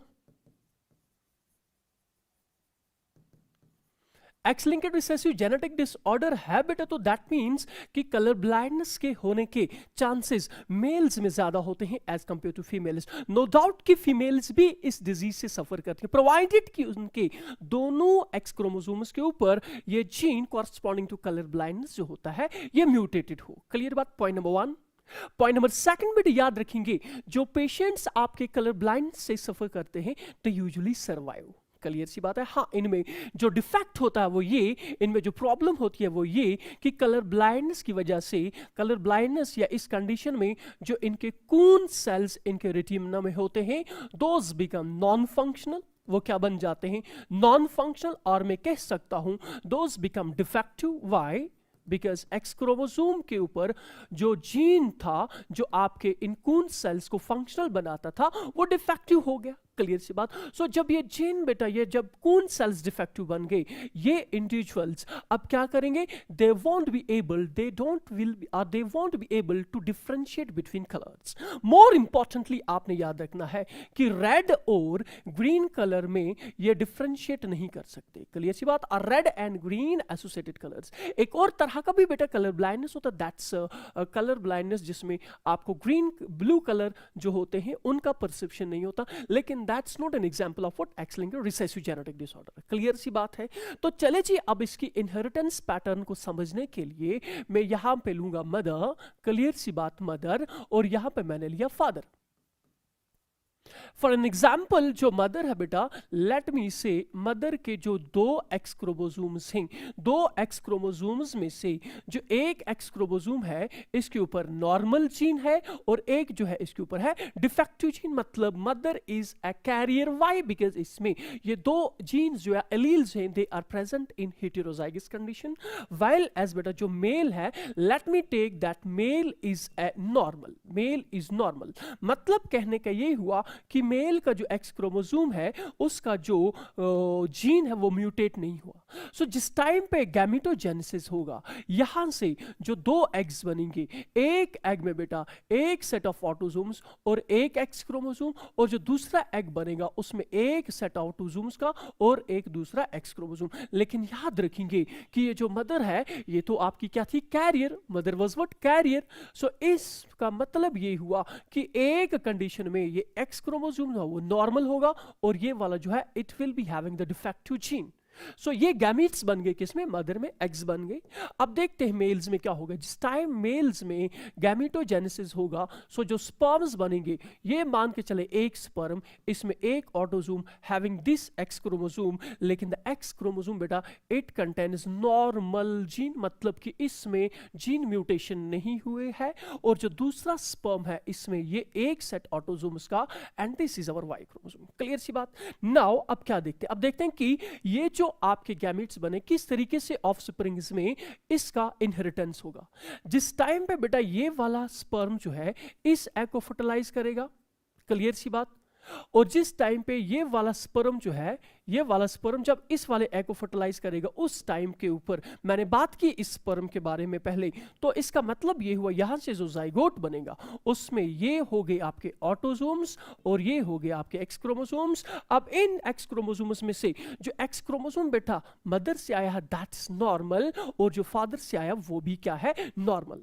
Clear सी बात। इसका मतलब ये हुआ कि इस जाइगोट से जो फीमेल बनेगी उसमें दोनों जीन्स आपके एक्स क्रोमोसोम के ऊपर नॉर्मल हैं, तो ये फीमेल जो है she is going to be what, normal. She is going to be what, normal, मतलब इसमें कलर ब्लाइंडनेस की कंडीशन एराइज नहीं होगी। ये मान के चले बेटा जब यही स्पर्म इस वाले एग को फर्टिलाइज करेगा, ये तो अपने ऑटोसोम से ये एक एक्स क्रोमोसोम बेटा जिसके ऊपर आपको डिफेक्टिव जीन दिखने को मिला, defective gene which is from egg, and this is the X chromosome which is from the sperm. Clear सी बात। और स्पर्म में आपको दिखने को मिला कि यहां पे नॉर्मल है। नॉर्मली हम पहले नॉर्मल लिखते हैं फिर डिफेक्टिव यहां पे अंडरस्टैंड कर लें। तो यहां पे ये जो फीमेल बनेगी, बिकॉज ये जाइगोट जो है ये भी तो फीमेल में कन्वर्ट होगा, और ये फीमेल में आप देख रहे हैं एक जीन आपका, एक एलील आपका नॉर्मल है, एक बेटा यहां पे डिफेक्टिव है। दैट मींस ये वाली फीमेल जो होगी बेटा ये हो जाएगी कैरियर, ये हो जाएगी कैरियर। वाइल इज जिस टाइम पे ये वाला स्पर्म इस एग को जब फर्टिलाइज करेगा, now this sperm for example fertilizes this egg, this sperm second fertilizes this egg, तो वहां से जो कंडीशन एराइज होगी, चले यहां पे चार्ट बनाते हैं। ये वाला egg is being fertilized by this sperm, so जो जाइगोट यहां पे बनता है उसमें 2a plus x and y, लेकिन जो आपका एक्स क्रोमोसोम है बेटे it carries what, normal allele. Clear सी बात। दैट मीन्स ये वाला जो मेल है इसमें आपका एक्स क्रोमोसोम जो एक है इसके ऊपर नॉर्मल एलील है, तो ये जो मेल होगा बेटा ये मेल यूजुअली क्या होगा, नॉर्मल होगा। ये क्या होगा, नॉर्मल होगा। वाइल एज जिस टाइम पे ये वाला स्पर्म इस एग को फर्टिलाइज करेगा, इस एग को फर्टिलाइज करेगा, इस एग को फर्टिलाइज करेगा, तो यहां से जो जाइगोट बनेगा, इस जाइगोट का जो जीनोटाइप होगा that will be this X chromosome which is from egg, it carries a defective allele, it carries a defective gene, and this is Y. That means बेटा ये भी तो मेल बना, ये भी मेल बना, क्यों, बिकॉज इसमें आपको वाई क्रोमोसोम दिखने को मिलता है, लेकिन ये वाला मेल जो है बेटे इसमें एक्स क्रोमोसोम जो है it carries the defective allele. That means ये मेल जो है ये आपका बनेगा कलर ब्लाइंड। ये क्या बनेगा, colour blind. He will be suffering from what, color blindness। Clear. तो इस तरीके से हम कह सकते हैं कि इस तरीके से जब एक mother who is a carrier and father who is normal, clear सी बात, इनमें इनहेरिटेंस पैटर्न कलर ब्लाइंडनेस का किस तरीके से होगा, तो मैं कहूंगा कि जितनी भी फीमेल्स बनी ऑल्दो बट इट्स कैरियर, लेकिन कैरियर तो नॉर्मल होती है। क्लियर, कैरियर नॉर्मल होती है, लेकिन ये आगे जाके अपने ऑफस्प्रिंग्स में ये डिफेक्टिव एलील इक्वली क्या कर सकती है, 50% प्रोबेबिलिटीज है, मेल में करेगी या फीमेल में चांसेस हैं कि ये वहां पे ये इनहेरिट करे। क्लियर। तो फीमेल्स जितनी भी बनी those all are normal, those are what, normal phenotypically, लेकिन जीनोटाइपिकली हम कहेंगे कि एक फीमेल या 50% of females those are what, those are normal, whereas 50% females those are carriers. while as बेटा जब हम मेल्स की बात करेंगे, मेल्स में देखें ये मेल है, नॉर्मल है, ये मेल है, ये कलर ब्लाइंड बन गया, तो हम कहेंगे 50 50% मेल्स जो इसमें होते हैं वो हो जाएंगे डिफेक्टिव या डिजीज्ड होंगे, डिफेक्टिव और डिजीज्ड, वाइल एज जो 50% मेल्स हैं वो होंगे आपके नॉर्मल। क्लियर सी बात। वाइल एज हम कह सकते हैं कि 100% फीमेल्स इस कंडीशन में क्या होंगी, नॉर्मल होंगी। तो इस तरीके से बाकी क्वेश्चन से बाकी कंडीशन, फॉर एग्जांपल अगर अब मैं यहाँ पे मदर को डिफेक्टिव बनाऊं, फादर को नॉर्मल बनाऊं, उस तरीके से इनहेरिटेंस पैटर्न क्या होगा, you will solve that question और that portion by yourself. Clear. तो इसके हिसाब से ये वाला क्वेश्चन भी आपका क्लियर हो गया कि व्हाट वी मीन बाय और what discuss the inheritance pattern of colour blinds. Next question we are having is the sickle cell anemia. Sickle cell anemia. So normally बेटा यहाँ पे कॉन्सेप्ट समझते हैं कि जो अपनी नॉर्मल आरबीसीज होती हैं, नॉर्मल आरबीसीज तो स्फेरिकल होती हैं, सर्कुलर होती हैं, बाय कनकेव सरफेस होता है इनका। क्लियर सी बात। अब इस सिकल सेल एनीमिक कंडीशन में, सिकल सेल एनीमिक कंडीशन में होता क्या है, ये जो आपकी आरबीसी थी, ये जो हमारी बेटा नॉर्मल आरबीसीज होती है, ये नॉर्मल आरबीसीज का शेप चेंज हो जाता है और शेप चेंज होने की वजह से दे बिकम इलोंगेटेड और sickle shaped, they become elongated और सिकल शेप्ड। रीजन क्या है, काज क्या है, अभी देखेंगे। सो इस तरह का जेनेटिक डिसऑर्डर जिसमें हमारे नॉर्मल आरबीसीज की शेप बेटा कैसी बन जाती है, एक तो ये इलोंगेटेड बन जाते हैं, इलोंगेटेड के साथ साथ हम कहेंगे सिकल शेप्ड बन जाते हैं। Point number 1 clear. So this is what happens actually in the sickle cell anemia. और यहीं पे याद रखेंगे कि sickle cell anemia is actually an example of autosomal recessive genetic disorder. Clear सी बात है, autosomal recessive genetic disorder की एग्जाम्पल है। अब बेटे नॉर्मली यहाँ पे प्रॉब्लम क्या होती है, नॉर्मली प्रॉब्लम जो होती है, ये मान के चले मेरी एक ब्लड वेसल है, क्लियर सी बात, ये छोटी छोटी कैपिलरीज यहाँ से एराइज हुई, छोटी छोटी कैपिलरीज एराइज हुई। सो जब हमारे आरबीसीज की शेप, जब हमारे आरबीसीज की shape in sickle cell anaemic conditions जब सर्कुलर थे, जब सिकल सेल एनीमिक कंडीशन हो गया, क्लियर सी बात, उसकी वजह से ये आरबीसीज जो हैं दे काज ओक्लूजन, ये यहाँ पे क्या कर जाते हैं, ये यहाँ पे इन छोटी छोटी कैपिलरीज के थ्रू पास नहीं हो सकते। एज अ रिजल्ट जो ऑर्गन को बेटा ये वाली ब्लड वेसल्स ब्लड सप्लाई करती थी, उनमें ब्लड सप्लाई अब सीज हो जाएगा। एज अ रिजल्ट अब ये पेशेंट जो है इसमें हाइपोक्सिक कंडीशन क्रिएट हो जाएगी and he will die. Clear. So ये एक्चुअल में होता है कि हमारे सिकल सेल एनीमिया कंडीशन में normal RBCs they change into sickle shaped. Clear सी बात। Point number 1।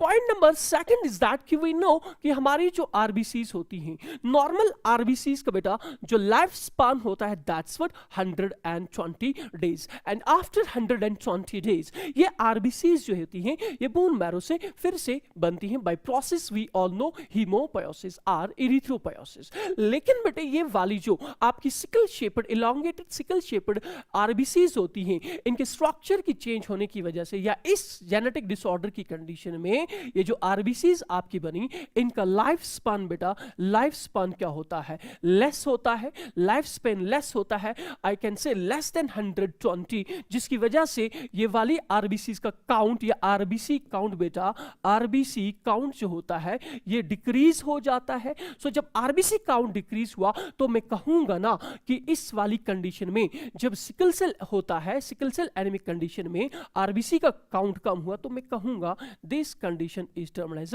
एनीमिया। सो बेटा आपने यहां पे ये समझा कि जो सिकल सेल एनीमिया है ऑटोसोमल रिसेसिव जेनेटिक डिसऑर्डर है, जिसमें आरबीसीज की शेप जो होती है चेंज हो जाती है। क्लियर सी बात। कैसे बन जाते हैं, सिकल शेप्ड, इसलिए हमने इसको सिकल सेल का नाम दिया। अब एनीमिया क्यों नाम देते, बिकॉज ये जो आपकी ये सिकल शेप्ड आरबीसीज होती है इनका लाइफ स्पेन कम होता है। क्लियर सी बात। जिसकी वजह से अब इनमें या इन पेशेंट्स में क्या हो जाता है, आरबीसी काउंट डिक्रीज हो जाता है। So we called this genetic disorder as what, sickle cell anemia. Now coming towards an important part, that's its cause.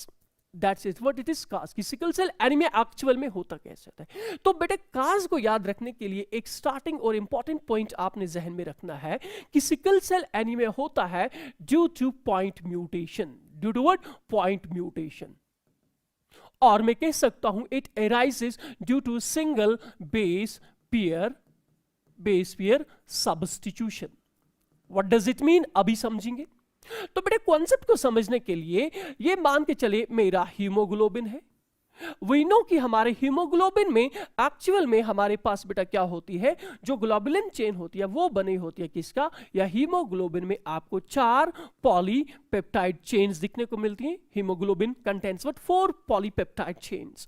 ये 4 पॉलीपेप्टाइड चेन्स जो होती हैं इनमें आपने याद रखना है, इसमें 2 जो होती हैं वो 2 अल्फा चेन्स होती हैं और 2 जो होती हैं वो कहलाती हैं beta chains. That means 2 alpha chains and 2 beta chains, beta polypeptide chains. अब बीटा पॉलीपेप्टाइड चेन जो है इसमें एमाइनो एसिड का नंबर 146, क्लियर सी बात, 2 हैं तो 2, इसमें 141, 2 चेन से पॉलीपेप्टाइड चेन तो 2 करेंगे, क्लियर सी बात. ये तो मैं नॉर्मल बता रहा हूं, क्लियर. अब याद रखने वाली बात है कि जो बीटा चेन बनाने का जीन होता है, जो बीटा चेन बनाने का जीन होता है, because it's a protein, so that means obviously it will be coded by what gene. So alpha chain को बनाने का जीन बेटा हमारे क्रोमोसोम नंबर कहां पे, क्रोमोसोम नंबर हमारे क्रोमोसोम नंबर 16 के ऊपर होता है. दैट मीन्स ऑटोसोम के ऊपर होता है. वाइल एज ये जो आपके बीटा चेन बनाने वाला जीन होता है, इट इज बेटा लोकेटेड ऑन आवर क्रोमोसोम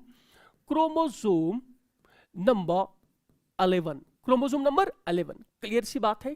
और याद रख लेंगे कि जो सिकल सेल एनीमिया होता है बेटा, इसमें हमारा हीमोग्लोबिन तो बनता है, लेकिन इस हीमोग्लोबिन में जो एब्नॉर्मलिटी आती है दैट्स एक्चुअली बेटा in its beta chain, it's in its what beta chain. और इस बीटा चेन कोडिंग जो जीन होगा उस जीन में क्या होती है, पॉइंट म्यूटेशन. पॉइंट म्यूटेशन का मतलब होता है कि जब एक नाइट्रोजीनियस बेस जो होती है it is replaced by another nitrogenous base, clear सी बात. तो हो गया single base pair substitution, clear सी बात. ओके, सो अब इस कॉन्सेप्ट को समझते हैं. फॉर एग्जांपल ये मैं यहां पे नाम लूंगा, this is for example our chromosome number 11.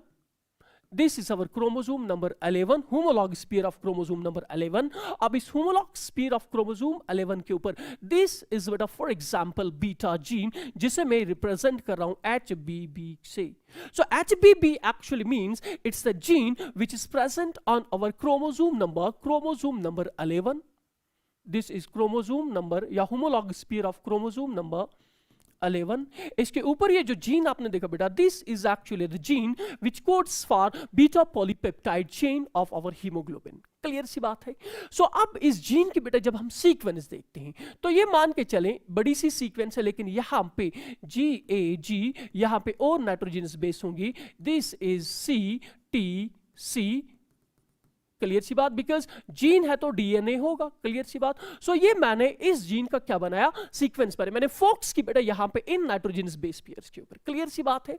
सो यहां से जब ट्रांसक्रिप्शन होगा, यहां से बेटा जब क्या होगा, ट्रांसक्रिप्शन होगा. सो जिस टाइम पे ट्रांसक्रिप्शन होगा इस जीन से जो हमारा mRNA बनेगा, mRNA में बेटा इस सीक्वेंस को कोड करने वाला जो कोडान होगा दैट विल बी GAG, और यहां पे बाकी कोडान्स होंगे 146 कोडान्स होंगे, क्लियर सी बात. और इसके बाद इस mRNA का, ये तो अपना mRNA बना, कहां से बना, ये बना बेटा हमारे बीटा जीन से जो कहां पे प्रेजेंट है, क्रोमोसोम नंबर 11 के ऊपर, क्लियर सी बात. और यहां से अब आपने जहन में रखना है कि फ्रॉम दिस mRNA यहां से बेटा पॉलीपेप्टाइड चेन बनेगी. ये मान के चले जैसा हमारी NCERT के ऊपर ये देखे है 3, 4, 5, 6 एंड 7. यहां पे वैलिन होगा, क्लियर सी बात, यहां पे हिस्टिडीन होगा, यहां पे होगा आपका ल्यूसीन, थ्रियोनिन, ओके, यहां पे प्रोलीन एंड पोजीशन 6 जो आपका एमाइनो एसिड होगा, जो 6th पोजीशन के ऊपर एमाइनो एसिड होता है, let me say this is the 6th position of that particular amino acid which is coded by this codon. तो यहां पे this is amino acid number 5, amino acid number 4, amino acid number 3, amino acid number 2 and this is 1, 1 2 3 4 5 6, clear सी बात। And यहां से बाकी amino acids भी होंगी। सो इस तरीके से बेटा ये 146 एमाइनो एसिड्स की बनी हुई एक लॉन्ग चेन होती है, जिस चेन को हम कहते हैं बीटा पॉलीपेप्टाइड चेन। क्लियर सी बात। लेकिन इंपॉर्टेंटली याद रखना आपको कि ये जो 6th पोजीशन के ऊपर जो आपका एमाइनो एसिड होता है बेटा नॉर्मल बीटा चेन में, that's what our glutamic acid. So glutamic acid को कोड करने वाला जो कोडॉन होता है, दैट्स व्हाट GAG। क्लियर सी बात। Which is present on what, which is present on our this gene sequence, और ये जीन सीक्वेंस क्रोमोसोम नंबर 11 के ऊपर। नाउ इसी तरीके से फॉर एग्जांपल अब बेटा इस जीन में, किस जीन में, इस जीन में which codes for our beta polypeptide chain, इसमें बेटा बाय समहाउ म्यूटेशन आ गया। इसमें क्या आ गया? म्यूटेशन आ गई। म्यूटेशन कैसे आएगी? म्यूटेशन अभी देखते। म्यूटेशन जब इसमें आ गई, क्लियर। सो म्यूटेशन आने की वजह से, म्यूटेशन जब आती है, म्यूटेशन बेटा सिंगल बेस पेयर सब्स्टिट्यूशन, या मैं कहूंगा सिंपल लैंग्वेज में यहां पे पॉइंट म्यूटेशन हो जाती है। एंड पॉइंट म्यूटेशन का मतलब कि एक nitrogenous base pair is Altered. Clear. तो इसी जीन सीक्वेंस को मिलूंगा, सो ये अपना रहेगा G। लेकिन जिस टाइम पे बेटा सिकल सेल एनीमिया जिस पॉइंट म्यूटेशन की वजह से एराइज होती है, उसमें adenine is replaced by thiamine. That means normal sequence में यहां पे आपका एडेनिन होता है, लेकिन जिस टाइम पे बेटा इसमें म्यूटेशन आ जाती है, यहां पे आ जाएगा थायमीन, यहां पे आपका आ जाएगा गवानिन, यहां पे बाकी नाइट्रोजनस बेसिस, तो यहां पे साइटोसिन आएगा, यहां पे थायामीन आ गया, तो यहां पे बेटा आपका एडेनिन आएगा, यहां पे साइटोसिन। क्लियर सी बात। सो ये आपका बन गया mutated. This is what mutation. Mutation की वजह से, जिस म्यूटेशन में आपने याद रखा adenine is replaced by what, adenine is replaced by your thymine. Clear. अब बेटा ये नहीं है कि ये जीन बना, यहां से आपका प्रोटीन नहीं बनेगा, ऑब्वियसली बनेगा।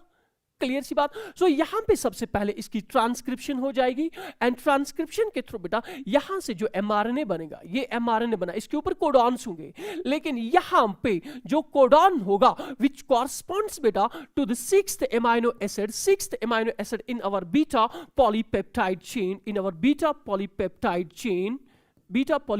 chain, that will be different. Why? अभी देखते हैं। फॉर एग्जाम्पल ये आपका mRNA बना, सो 6th कोडॉन जो होगा बेटा, that's going to be what, that's going to be G, that's going to be U, and that's going to be what, G। Clear सी बात। सो नॉर्मल कोडॉन देखें, because यहां पे यह आपका जो सीक्वेंस है, यहां पे आपका नॉर्मल था थायामीन, यहां से तो आपका mRNA बनेगा, यहां पे था थायामीन, यहां पे एडेनिन आ गया, तो जो आपका mRNA बनेगा, तो mRNA में जो कोडॉन बेटा specific to this nitrogenous base sequence आ गया, that will be this one। So this is actually 6th codon. This is 6th codon। अब बेटे यहां से जो आपका देखें, यहां से जो हमारा क्या बनेगा, यहां से जो हमारा शाबाश पॉलीपेप्टाइड चेन बनेगा, ऑब्वियसली बनेगा। So this will be the amino acid present at 6th position. So बेटा अभी कंपेयर करके देखना, it's 1 2 3 4 5, these are the amino acids, these are amino acids, यहां पे बाकी amino acids। तो बेटा यहां पे ये जो 6th पोजीशन के ऊपर amino acid हमारे नॉर्मल बीटा पॉलीपेप्टाइड चेन में होता है, that's what ग्लूटामिक एसिड। लेकिन यहां पे आपका जो कोडॉन होता है वो चेंज हो गया due to this point mutation from GAG to GUG। So obviously बेटा यहां पे जो आपका एमाइनो एसिड अब इस पॉलीपेप्टाइड चेन में होगा, that won't be glutamic acid. So इस केस में ये जो आपका GUG कोडॉन है, इट कोड्स बेटा फॉर वैलिन। सो हमने क्या देखा, हमने ये देखा जिस टाइम पे ये 6th पोजीशन का कोडॉन GAG से GUG चेंज होता है, सो जो बीटा पॉलीपेप्टाइड चेन बनेगा, ऑब्वियसली बनेगा बेटा उसमें 6th पोजीशन के ऊपर अब आपका ग्लूटामिक एसिड नहीं बल्कि क्या होगा, वैलिन। तो मैं कहूंगा बेटा कि इस पॉलीपेप्टाइड चेन में भी आपको 146 एमाइनो एसिड्स दिखने को मिलेंगे, लेकिन द प्रॉब्लम इज दैट कि on 6th position of this beta polypeptide chain we have got the valine, while as here we have got the glutamic acid. We know that कि amino acids जो होते हैं they are specific, इनकी different properties होती हैं। glutamic acid is a polar while as valine is a non-polar। so that means बेटा अब because of this abnormal amino acid present in the beta polypeptide chain, ये जो आपका बेटा polypeptide chain बनेगा, ये जो आपका beta polypeptide chain यहाँ पे बनता है, it is not normal। मैं कहूंगा ये बन गया abnormal। Abnormal beta polypeptide chain बनी। क्यों? बिकॉज बाकी एमाइनो एसिड सेम लेकिन एक different, that's what present on the 6th location. अब बेटा सेकंड पॉइंट आपने याद रखना है, सेकंड पॉइंट आपने याद रखना है कि number of amino acids, number of amino acids after this point mutation in this beta polypeptide chain it remains same 146। लेकिन बेटा आपके हीमोग्लोबिन की यहां पे क्या हो जाती है, क्वालिटी चेंज हो जाती है। मतलब नॉर्मल से ये एबनॉर्मल बन गया। नॉर्मल में तो ये सीन होता है लेकिन एबनॉर्मल जब ये बन गया तो उसमें ये होता है। दैट्स द रीजन बेटा हम लिखते हैं सिकल सेल एनीमिया के रिलेटेड एक important point that sickle cell anemia is actually what, it's a qualitative genetic disorder. Why qualitative genetic disorder? Because अभी हमने समझा कि क्वालिटेटिव जेनेटिक डिसऑर्डर इसीलिए बिकॉज जो बीटा पॉलीपेप्टाइड चेन बेटा यहां पे बनी वो तो एबनॉर्मल बन गई, तो यही एबनॉर्मल आपकी बीटा पॉलीपेप्टाइड चेन हीमोग्लोबिन में होगी, तो बन गया ना अपना हीमोग्लोबिन। व्हाट? ये इसका क्वालिटी चेंज होगी। क्लियर सी बात? So sickle cell anaemia is an example of what, qualitative, not quantitative. Quantitative तब कहता मैं जब आपका बीटा चेन बनता ही नहीं, which is a case which happens in the thalassaemia, तो यहां पे क्वालिटी चेंज हो जाती है। So it's a qualitative genetic disorder. Clear सी बात? So this is the cause और द मैकेनिज्म किस तरीके से आपका सिकल सेल एनीमिया एराइज होता है। नाउ नेक्स्ट बेटे जो आपने याद रखना है कि ये जो हमारे क्रोमोसोम नंबर 11 के ऊपर जो आपका beta polypeptide chain encoding gene होता है, नॉर्मल कंडीशन में बेटा हम इसे रिप्रेजेंट करते हैं एज HBA, और जब इसमें म्यूटेशन आ जाती है हम इसे रिप्रेजेंट करते हैं HBS। क्लियर सी बात? सो एक जीन के 2 एलील्स होंगे तो मैं लिखूंगा HBA। क्लियर सी बात? अब नॉर्मल नेक्स्ट कंडीशन देखेंगे। नेक्स्ट इज दैट कि अगर आपके इस जीन में म्यूटेशन आ गई तो लेट मी से कि म्यूटेशन आपके होमोलॉग स्पीयर ऑफ क्रोमोसोम्स में से एक ही क्रोमोसोम्स में आ गई तो एक जीन या एक एलील तो नॉर्मल होगा लेकिन दूसरा एलील बेटा कैसा होगा, म्यूटेटेड। तो उसे मैं लिखूंगा किससे, HBS। याद रखना HBA मतलब means what, normal, HBS means what, it's mutated. Clear? And third condition which can be possible is that कि जब दोनों क्रोमोसोम नंबर 11 का होमोलॉग स्पीयर ऑफ क्रोमोसोम जो है, जब दोनों एलील्स बेटा इसके ऊपर म्यूटेटेड होंगे सो हम लिखेंगे HBS HBS। क्लियर? तो this is actually the genotype which can we have in what, sickle cell anaemia के रिलेटेड। सो इस कंडीशन में देखें बेटा दोनों एलील्स जो हैं वो तो नॉर्मल है। दैट मीन्स इस कंडीशन में पेशेंट जो है या पर्सन जो है इसमें सिकल सेल एनीमिया के सिम्टम्स या इसमें सिकल सेल एनीमिया होने के चांसेस ही नहीं। So normal is a normal individual, while इस कंडीशन में देखें this is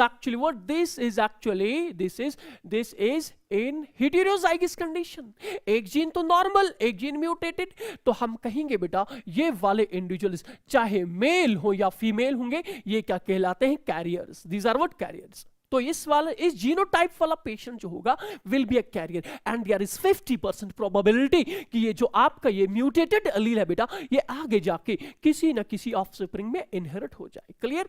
okay, then this condition यहां पे हमने देखा कि जो दोनों एलील्स थे आपके बेटे वो म्यूटेट हो गए हैं, तो मैं कहूंगा ना it is homozygous recessive condition. So homozygous recessive condition में ही तो x linked recessive genetic disorders होते हैं, तो कहेंगे बेटा ये वाला इंडिविजुअल जो होगा he will be sickle cell anaemic, इसमें सिकल सेल एनीमिया होगा, सिकल सेल एनीमिक होगा। Is that much clear? तो सिकल सेल एनीमिया के बारे में हमने सबसे पहले देखा कि सिकल सेल एनीमिया किसकी वजह से होता है और इस कंडीशन में क्या होता है। इस कंडीशन में यूजुअली जब ऑक्सीजन सप्लाई कम होती है, जब ऑक्सीजन सप्लाई बेटा कम होगी, this is also another important point. जब ऑक्सीजन सप्लाई कम होगी ना, ऑक्सीजन सप्लाई जब कम होती है उस टाइम पे ये जो आपका abnormal, this is additional point, additional important point, ये जो आपका एबनॉर्मल हीमोग्लोबिन बना, मतलब किस कंडीशन में, जब आप आपका ऑक्सीजन क्या होगा, कम। उस टाइम पे बेटा ये एबनॉर्मल हीमोग्लोबिन जो है इट अंडरगोज पॉलीमराइजेशन। तो पॉलीमराइजेशन जब इसकी हो जाती है तो इसी पॉलीमराइजेशन की वजह से अब हमारे आरबीसीज की जो नॉर्मल शेप हो जाती है from circular biconcave shaped, it change to what, it change into elongated sickle cell shaped. तो दैट मीन्स एक पॉइंट आपने यहां पे ये समझा कि सिकल सेल एनीमिक पेशेंट्स में सिम्टम्स कब अपीयर होंगे, जब ऑक्सीजन सप्लाई क्या होगा, कम होगा, when there is decreased oxygen supply. Clear? So done with this part, done with this question. Next we are having right a short note on Down's syndrome. Down's syndrome के बारे में बेटा आपसे थोड़ा सा लिखा है, शॉर्ट नोट मतलब 2-3 लाइंस का question. First of all we should know कि Down's syndrome is actually it's an example of what, it's an example of chromosomal genetic disorder. It's an example of chromosomal genetic disorder. Chromosomal genetic disorder है, that means abnormality या problem is lying with what, chromosomes. कौन से आपके, usually जो हमारा डाउनिस syndrome होता है, डाउनिस syndrome में बेटा आपने याद रखना है it usually arises due to this condition 2n+1। 2n+1 मतलब व्हाट, इसका मतलब होता है ट्राइसोमी। एंड ट्राइसोमी मतलब व्हाट, ट्राइसोमी का मतलब होता है बेटा जब आपके किसी एक particular homologous pair of chromosome का एक एडिशनल क्रोमोसोम आपकी सेल में प्रेजेंट हो। दैट मींस अब एक क्रोमोसोम की आपकी 2 कॉपीज नहीं, नॉर्मली तो हर एक क्रोमोसोम की 2-2 कॉपीज होती हैं, क्लियर। लेकिन ट्राइसोमी में एक पर्टिकुलर क्रोमोसोम की 2 नहीं बल्कि कितनी, 3 कॉपीज होती हैं। कितनी बेटे, 3 कॉपीज। नाउ मैंने यहां पे कहा कि Down's syndrome I can say it's an example of बेटा what, it's an example of trisomy लेकिन किसकी, trisomy of 21st chromosome. Trisomy of what, 21st chromosome. मतलब कि अब एक सेल में, एक इंडिविजुअल में क्रोमोसोम नंबर बेटा जो 21 होगा उसकी 2 कॉपीज नहीं बल्कि कितनी होंगी, देयर विल बी 3 कॉपीज। और इस न्यूमेरिकल चेंज की वजह से या इस हाइपरप्लॉइडी की वजह से या बेटा इस एनुप्लॉइडी की वजह से या इस एक क्रोमोसोम के एक्स्ट्रा होने की वजह से जो जेनेटिक डिसऑर्डर होता है, that is termed as what, this Down's syndrome. मैंने पहले भी आपसे कहा था कि ये जो आपके न्यूमेरिकल चेंज होते हैं बेटा, इट अराइजेस ड्यू टू या they arise due to failure of what, they arise due to failure of disjunction failure of what, disjunction कब, ड्यूरिंग oogenesis। Why? Because याद रखना बेटा जेनेटिक्स में मोस्ट कॉमनली फीमेल्स होती हैं, क्या reason for a particular genetic disorder. मतलब कि यहां पे फीमेल में जिस टाइम पे oogenesis होता होगा उस टाइम बेटा जो आपके 2 क्रोमोसोम्स होते हैं, 21st क्रोमोसोम होता है, 21st क्रोमोसोम जो होते हैं दे विल नॉट सेपरेट, इसके क्रोमेटिड सेपरेट नहीं होगी, जिसकी वजह से एक जो आपका गैमीट बनेगा उसमें एक 21st क्रोमोसोम या 21st क्रोमोसोम एब्सेंट होगा, दूसरा जो बनेगा उसमें एडिशनल होगा। क्लियर सी बात। सो इस ट्राइसोमी की वजह से जो जेनेटिक डिसऑर्डर एराइज होता है that is simply termed as what, Down's syndrome. अब डाउनिस सिंड्रोम पेशेंट में बेटा आपने क्या याद रखना है, एक और पॉइंट, ये Down's syndrome is not found only in males और फीमेल्स, बिकॉज वी नो कि ऑटोसोमल जेनेटिक डिसऑर्डर्स बेटा इक्वली ये हो सकते हैं, मेल्स में भी females, that means the patient can be male और फीमेल। सो यहां पे ये मैंने एनसीईआरटी की एक एग्जाम डायग्राम ली है आपके इजी अंडरस्टैंडिंग के लिए, एंड हियर हमारी एनसीईआरटी के ऊपर बेटा इडियोग्राम भी देके है। इडियोग्राम मतलब कि diagrammatic representation of chromosomes depending upon और based upon the decreasing size. Clear. और यहां पे एनसीईआरटी ने बेटा ये जो क्रोमोसोम बनाए हैं, क्रोमोसोम कंप्लीमेंट, इसमें आपके 3 क्रोमोसोम्स देखे, कौन से, 21। क्लियर। सो इसकी वजह से बाकी जितने भी क्रोमोसोम्स आप देख रहे हैं those are present in the pairs, लेकिन only and only chromosome number 21 इसके 3 कॉपीज प्रेजेंट है। अब बेटे जल्दी से इसके सिम्टम्स के ऊपर आ जाते हैं। तो जब सिम्टम्स हम इनके देखते हैं तो इनमें यूजुअली आपको क्या देखने को मिलता है, इनका ओपन माउथ होता है, माउथ इनका यूजुअली ओपन रहता है। क्लियर सी बात।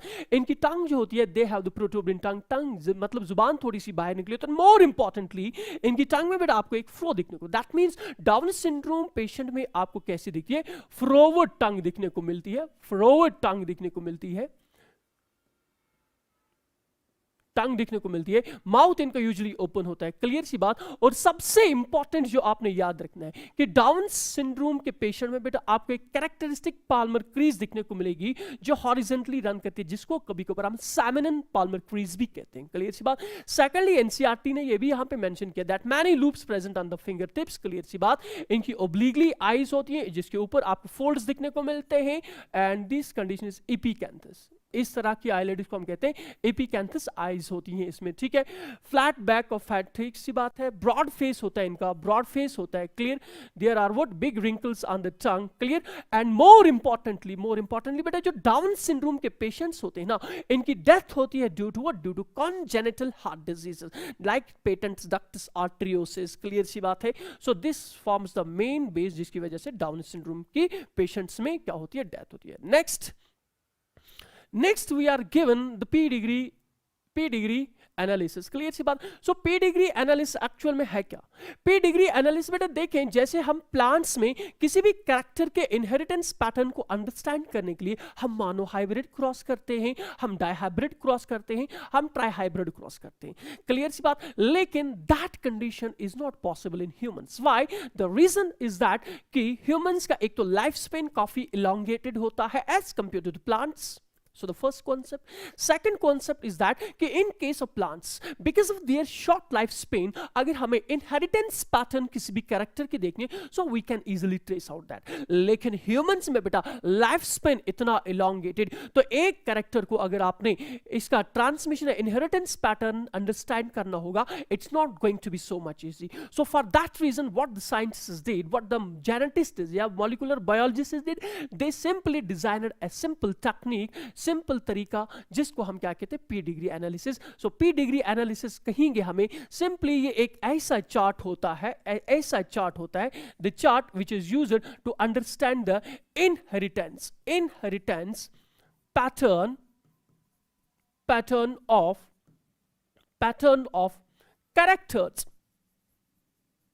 डिजीज, जेनेटिक डिसऑर्डर्स और जेनेटिक डिसऑर्डर्स, क्लियर। अब बेटे शॉर्ट में P-degree एनालिसिस को सॉल्व करने के लिए we have got lot of rules, लेकिन जो रूल्स ज्यादा कॉम्प्लिकेटेड हैं उनको नहीं बताएंगे, सिंपल वो छोटे छोटे पॉइंट्स बताएंगे, टिप्स बताएंगे, रूल्स नहीं कहेंगे, शॉर्टकट्स बताएंगे, जिनकी बेस के ऊपर बेटा आप सिंपली किसी भी P-degree एनालिसिस चार्ट को, P-degree चार्ट को देके कहेंगे कि किस तरह का आपका ट्रांसमिशन ऑफ कैरेक्टर्स या किस तरह के जेनेटिक डिसऑर्डर का इनहेरिटेंस पैटर्न एक्सप्लेन करता है। मैंने पहले ही बता दिया था कि मेंडेलियन जेनेटिक डिसऑर्डर्स जो होते हैं उनका inheritance pattern can be understood by the P-degree chart. So first rule और first tip, it's not a rule, it's a first tip जो आपको ये P-degree चार्ट को सॉल्व करने के लिए दिमाग में रखनी बेटा, वो ये, firstly you have to always try to understand कि जो P-degree चार्ट आपको देखी है बेटा, क्या ये रिसेसिव टाइप का है, या फिर ये डोमिनेंट टाइप का है। दो शॉर्टकट्स बताऊंगा, क्या ये रिसेसिव टाइप का है या डोमिनेंट टाइप का। ये अगर आपने देख लिया तो आपका 50% बेटा जो आपका ये क्वेश्चन होता है वो सॉल्व हो जाता है। सेकंड, जब आपको ये पता चल गया कि क्या ये रिसेसिव है या dominant, after that try to find out बेटा क्या ये सेक्स लिंक्ड इनहेरिटेंस पैटर्न को एक्सप्लेन कर रहा है, ये सेक्स लिंक्ड इनहेरिटेंस या सेक्स लिंक्ड जेनेटिक डिसऑर्डर के इनहेरिटेंस पैटर्न को एक्सप्लेन कर रहा है, या ऑटोजोमल इनहेरिटेंस पैटर्न को एक्सप्लेन करते हैं। सो ये दो पॉइंट्स में कहूंगा, अगर बेटे आपको याद रहे तो मैं कहूंगा आपका क्वेश्चन सॉल्व हो गया। इसके अलावा these are not rules, these are just the shortcuts. इसके अलावा बेटे हमारे पास बहुत सारे रूल्स होते हैं, like we have got the genotype tracing which is a complicated clear case, जो यहां पे मैं डिस्कस नहीं करूंगा, क्लियर। सो अब पहला पॉइंट, सर हमें कैसे पता चलेगा कि एक P-degree चार्ट में कौन सा रिसेसिव होगा, कौन सा डोमिनेंट होगा, कौन सा रिसेसिव और कौन सा डोमिनेंट। सो इस पॉइंट में बेटा आपने याद रखना है, फॉर एग्जाम्पल यहां पे मैंने दो पेरेंट्स लिए, ये एक पेरेंट है, ये दूसरा पेरेंट है, this is going to be the first generation. इनके बेटा ये ऑफस्प्रिंग से, तो इसका मतलब हुआ ये बन जाएगी सेकंड जनरेशन, इजी। अब जब इस जनरेशन में इस फीमेल का मैरिज इस मेल से हो गया तो इनके ऑफस्प्रिंग्स बनेंगे, these are for example the offsprings of this particular generation और कपल। तो मैं कहूंगा ना बेटा कि इस चार्ट में हमें कितने जनरेशंस देखें, 3 generation, generation first, generation second and generation third. Clear सी बात, हमें पता करना है कि रिसेसिव है या डोमिनेंट, उसके बाद से देखेंगे कि सेक्स लिंक्ड है या ऑटोसोमल। सो बेटा याद रखना, अगर यहां पे कोई कैरेक्टर किसी कपल की ऑफस्प्रिंग्स में प्रेजेंट है लेकिन पेरेंट्स में नहीं है, What I said कि किसी जनरेशन में कोई कैरेक्टर है लेकिन उससे पहली वाली या बाद की जो जनरेशन है उसमें बेटा अगर वो कैरेक्टर दिखने को नहीं मिल रहा तो इस कॉन्सेप्ट या इस पॉइंट को हम कहते हैं skipping of generation.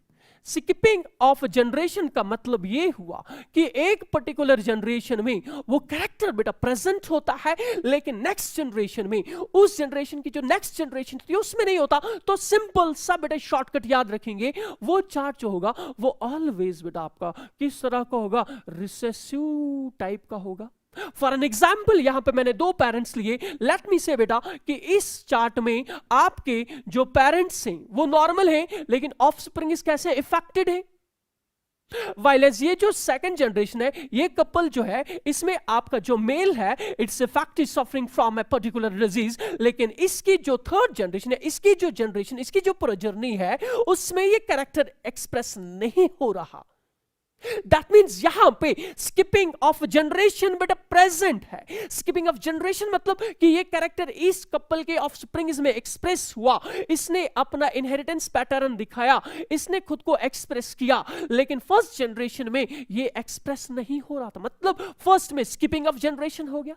Know talking about sex generation, ये मान के चले कपल है, इसमें एक जीन बेटा खुद को एक्सप्रेस कर रहा है, कोई डिजीज काज करे, लेकिन इसकी जो ऑफस्प्रिंग से इसमें ये जीन एक्सप्रेस नहीं करा, बिकॉज बेटा ये जीन जिसकी वजह से ये मेल डिफेक्टिव है वो तो इसकी ऑफस्प्रिंग्स में ट्रांसमिट होगा, इनहेरिट होगा, लेकिन इनमें एक्सप्रेस नहीं करता। सो बेटा जब जीन एक्सप्रेस नहीं करते, या सिंपली कहेंगे जब स्किपिंग ऑफ जनरेशन आपको एक पी डिग्री चार्ट में देखने को मिले 120% बेटा याद रखें ये होगा कैसा आपका recessive type.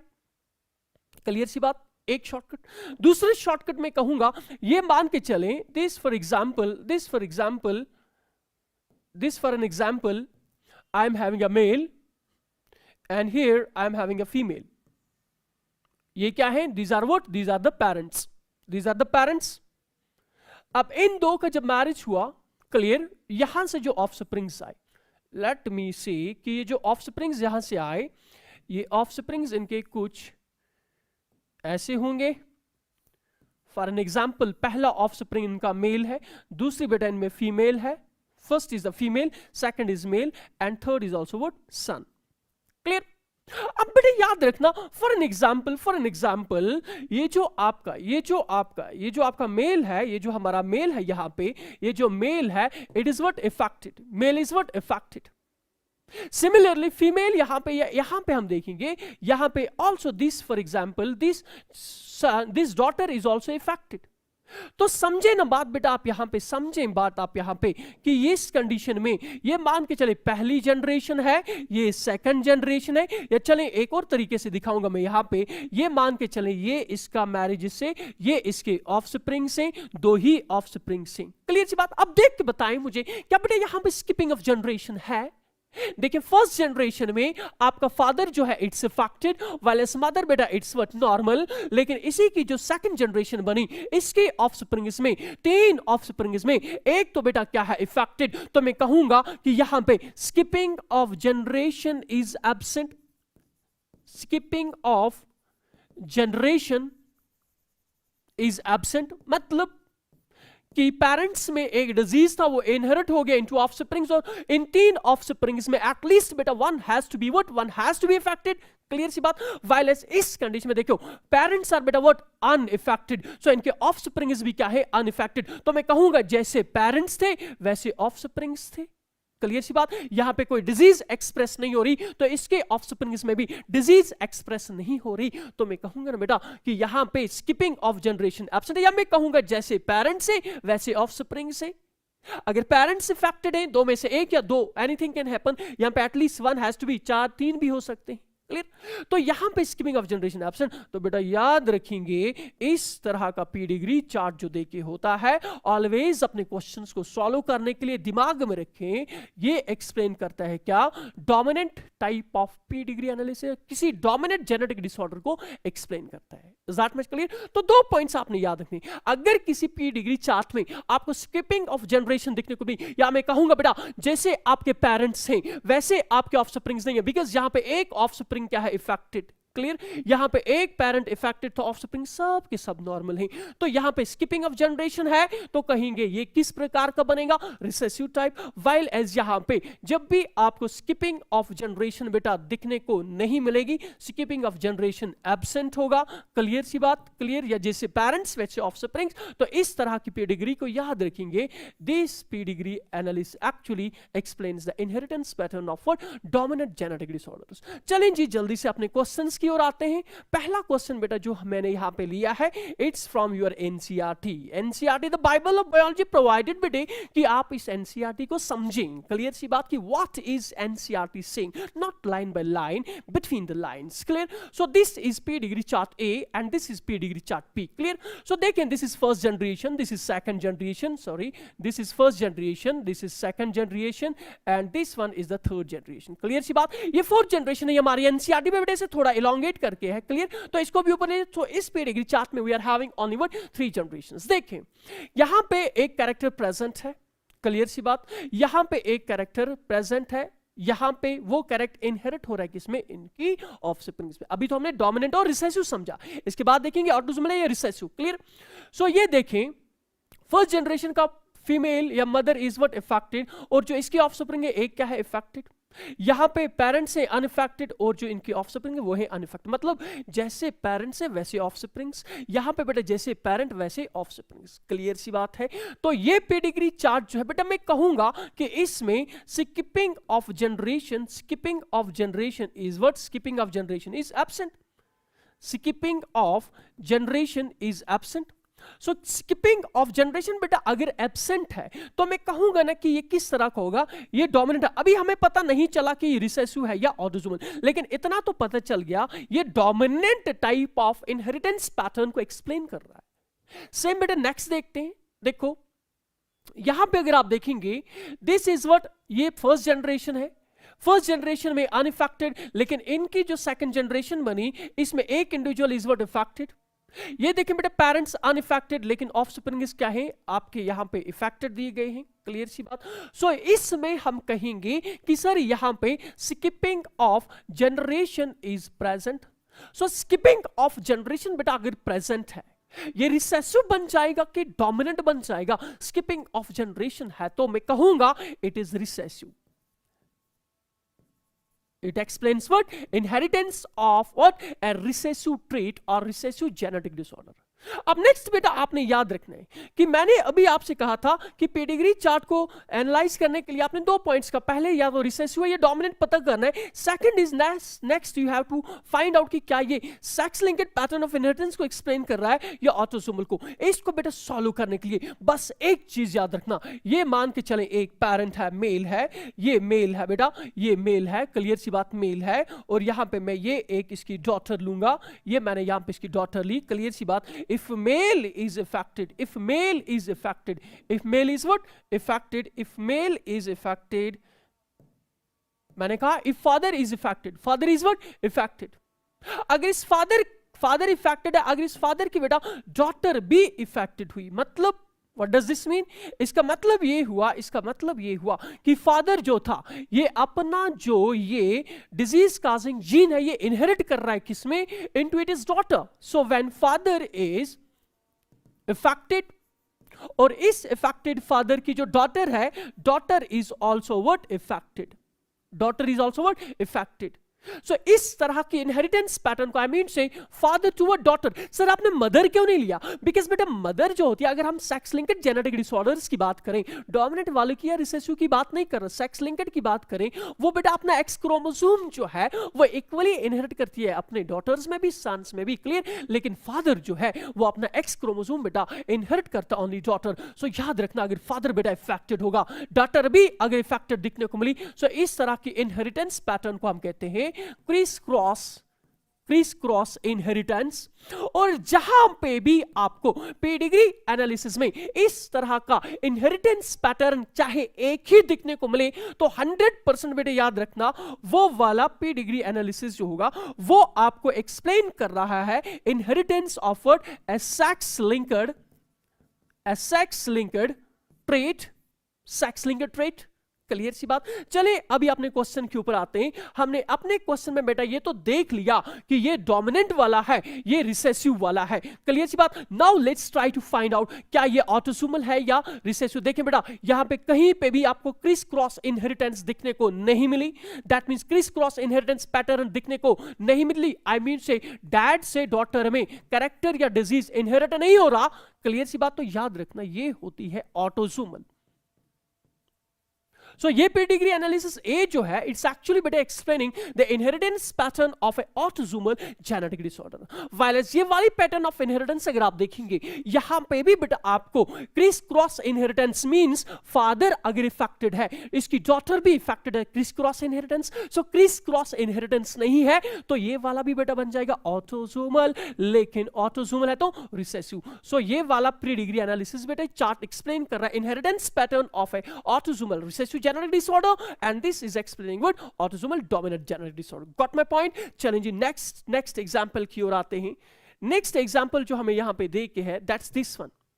So first of all try बेटा quickly to find out क्या ये रिसेसिव है कि डोमिनेंट। देखें यहाँ पे skipping of generation is absent। why? देखें इस जनरेशन में 1 is affected, इसमें भी बेटा आपको affected दिखने को मिले, parent affected, offspring is also affected। that means बेटे इसमें skipping of generation is absent। skipping of generation absent है तो मैं कहूंगा ना ये हो जाएगा डोमिनेंट टाइप।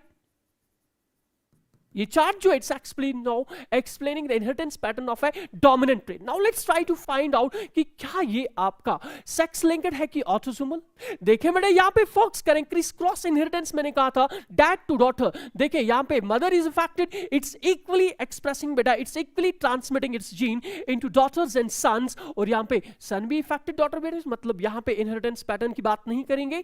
यहाँ पे देखें बेटा this is the father which is affected, और इस फादर का ये जो डॉटर्स हैं बेटा, 2 daughters, those are affected. Clear सी बात, those are what affected. Got my point. That means बेटा ये वाला जेनेटिक डिसऑर्डर जो है, क्लियर सी बात, ये आपका ऑटोसोमल नहीं है, it's going to be what sex linked. Why? Because इसमें एक्स क्रोमोसोम जो है ये म्यूटेट हो चुका है, और ये एक्स क्रोमोसोम बेटा ये अपनी डॉटर में ही इनहेरिट करता है। क्लियर सी बात। दैट्स द रीजन कि इसके सन्स क्या इफेक्टेड नहीं होंगे। सो ये पेडिग्री एनालिसिस चार्ट जो है it's explaining what, it's explaining sex linked dominant, sex linked pattern of inheritance, लेकिन कोई जेनेटिक डिसऑर्डर का जो डोमिनेंट होता है। सर डोमिनेंट क्यों कहा? सर बिकॉज यहां पे आपको स्किपिंग ऑफ जनरेशन देखने को नहीं मिली। Next question is that this one. जरा बेटा इस क्वेश्चन के ऊपर आ जाएं, सबसे पहले let's try to find out कि रिसेसिव है कि डोमिनेंट। देखें स्किपिंग ऑफ जनरेशन इसमें नहीं है because character is being expressed. इसके ऑफस्प्रिंग्स में बेटा अगर देखेंगे तो स्किपिंग ऑफ जनरेशन यहां तक अभी सेकंड जनरेशन तक एब्सेंट है। लेकिन जरा इस कपल के ऊपर फोकस करें, इसमें 2 पेरेंट्स अनइफेक्टेड हैं, लेकिन इनके जो ऑफस्प्रिंग्स आई मीन से इन थर्ड जनरेशन में आपको यहां पे एटलीस्ट एक इंडिविजुअल तो इफेक्टेड दिखने को मिलता है, एक इंडिविजुअल आपको इफेक्टेड दिखने को मिलता है, लेकिन पेरेंट्स क्या है? Unaffected. That means skipping of generation is यहां पे प्रेजेंट की एब्सेंट। लेकिन सर यहां पे स्किपिंग ऑफ जनरेशन तो नहीं है, बिल्कुल नहीं है, लेकिन इस वाले केस में बेटा आपको स्किपिंग ऑफ जनरेशन दिखने को मिलता है। क्लियर सी बात। तो मैं कहूंगा it is going to be what, it is going to be recessive. It is going to be what, recessive. Why? Skipping of generation present. Now let's try to find out कि क्या बेटा ये आपकी dominant type of inheritance pattern है कि ये recessive तो बता दिया, sex linked है कि आपका ये ऑटोसोमल। देखें यहां पे पकड़ लिया पेडिग्री एनालिसिस को। क्लियर सी बात। यहां पे पेडिग्री एनालिसिस को आपने ये देखा कि पेरेंट के फादर से ये character is been inherited toward daughter. Mother भी इफेक्टेड है बेटा, इसीलिए तो इसके जो सन्स है वो भी इफेक्टेड है, लेकिन फादर जो है ये अपना म्यूटेटेड या आप अपना डिफेक्टिव एक्स क्रोमोसोम जो है ये डॉटर में इनहेरिट कर। सो मैं कहूंगा बेटा ये वाला जेनेटिक डिसऑर्डर जो है या ये वाला पेडिग्री इनहेरिटेंस जो है ये एक्सप्लेन कर रहा है आपका एक्चुअल में एक एक्स लिंक्ड रिसेसिव की dominant, X-linked recessive genetic disorder. So this was all in today's session. I hope beta you are going to expect questions from this portion. Stay blessed. Take care. Allah Hafiz.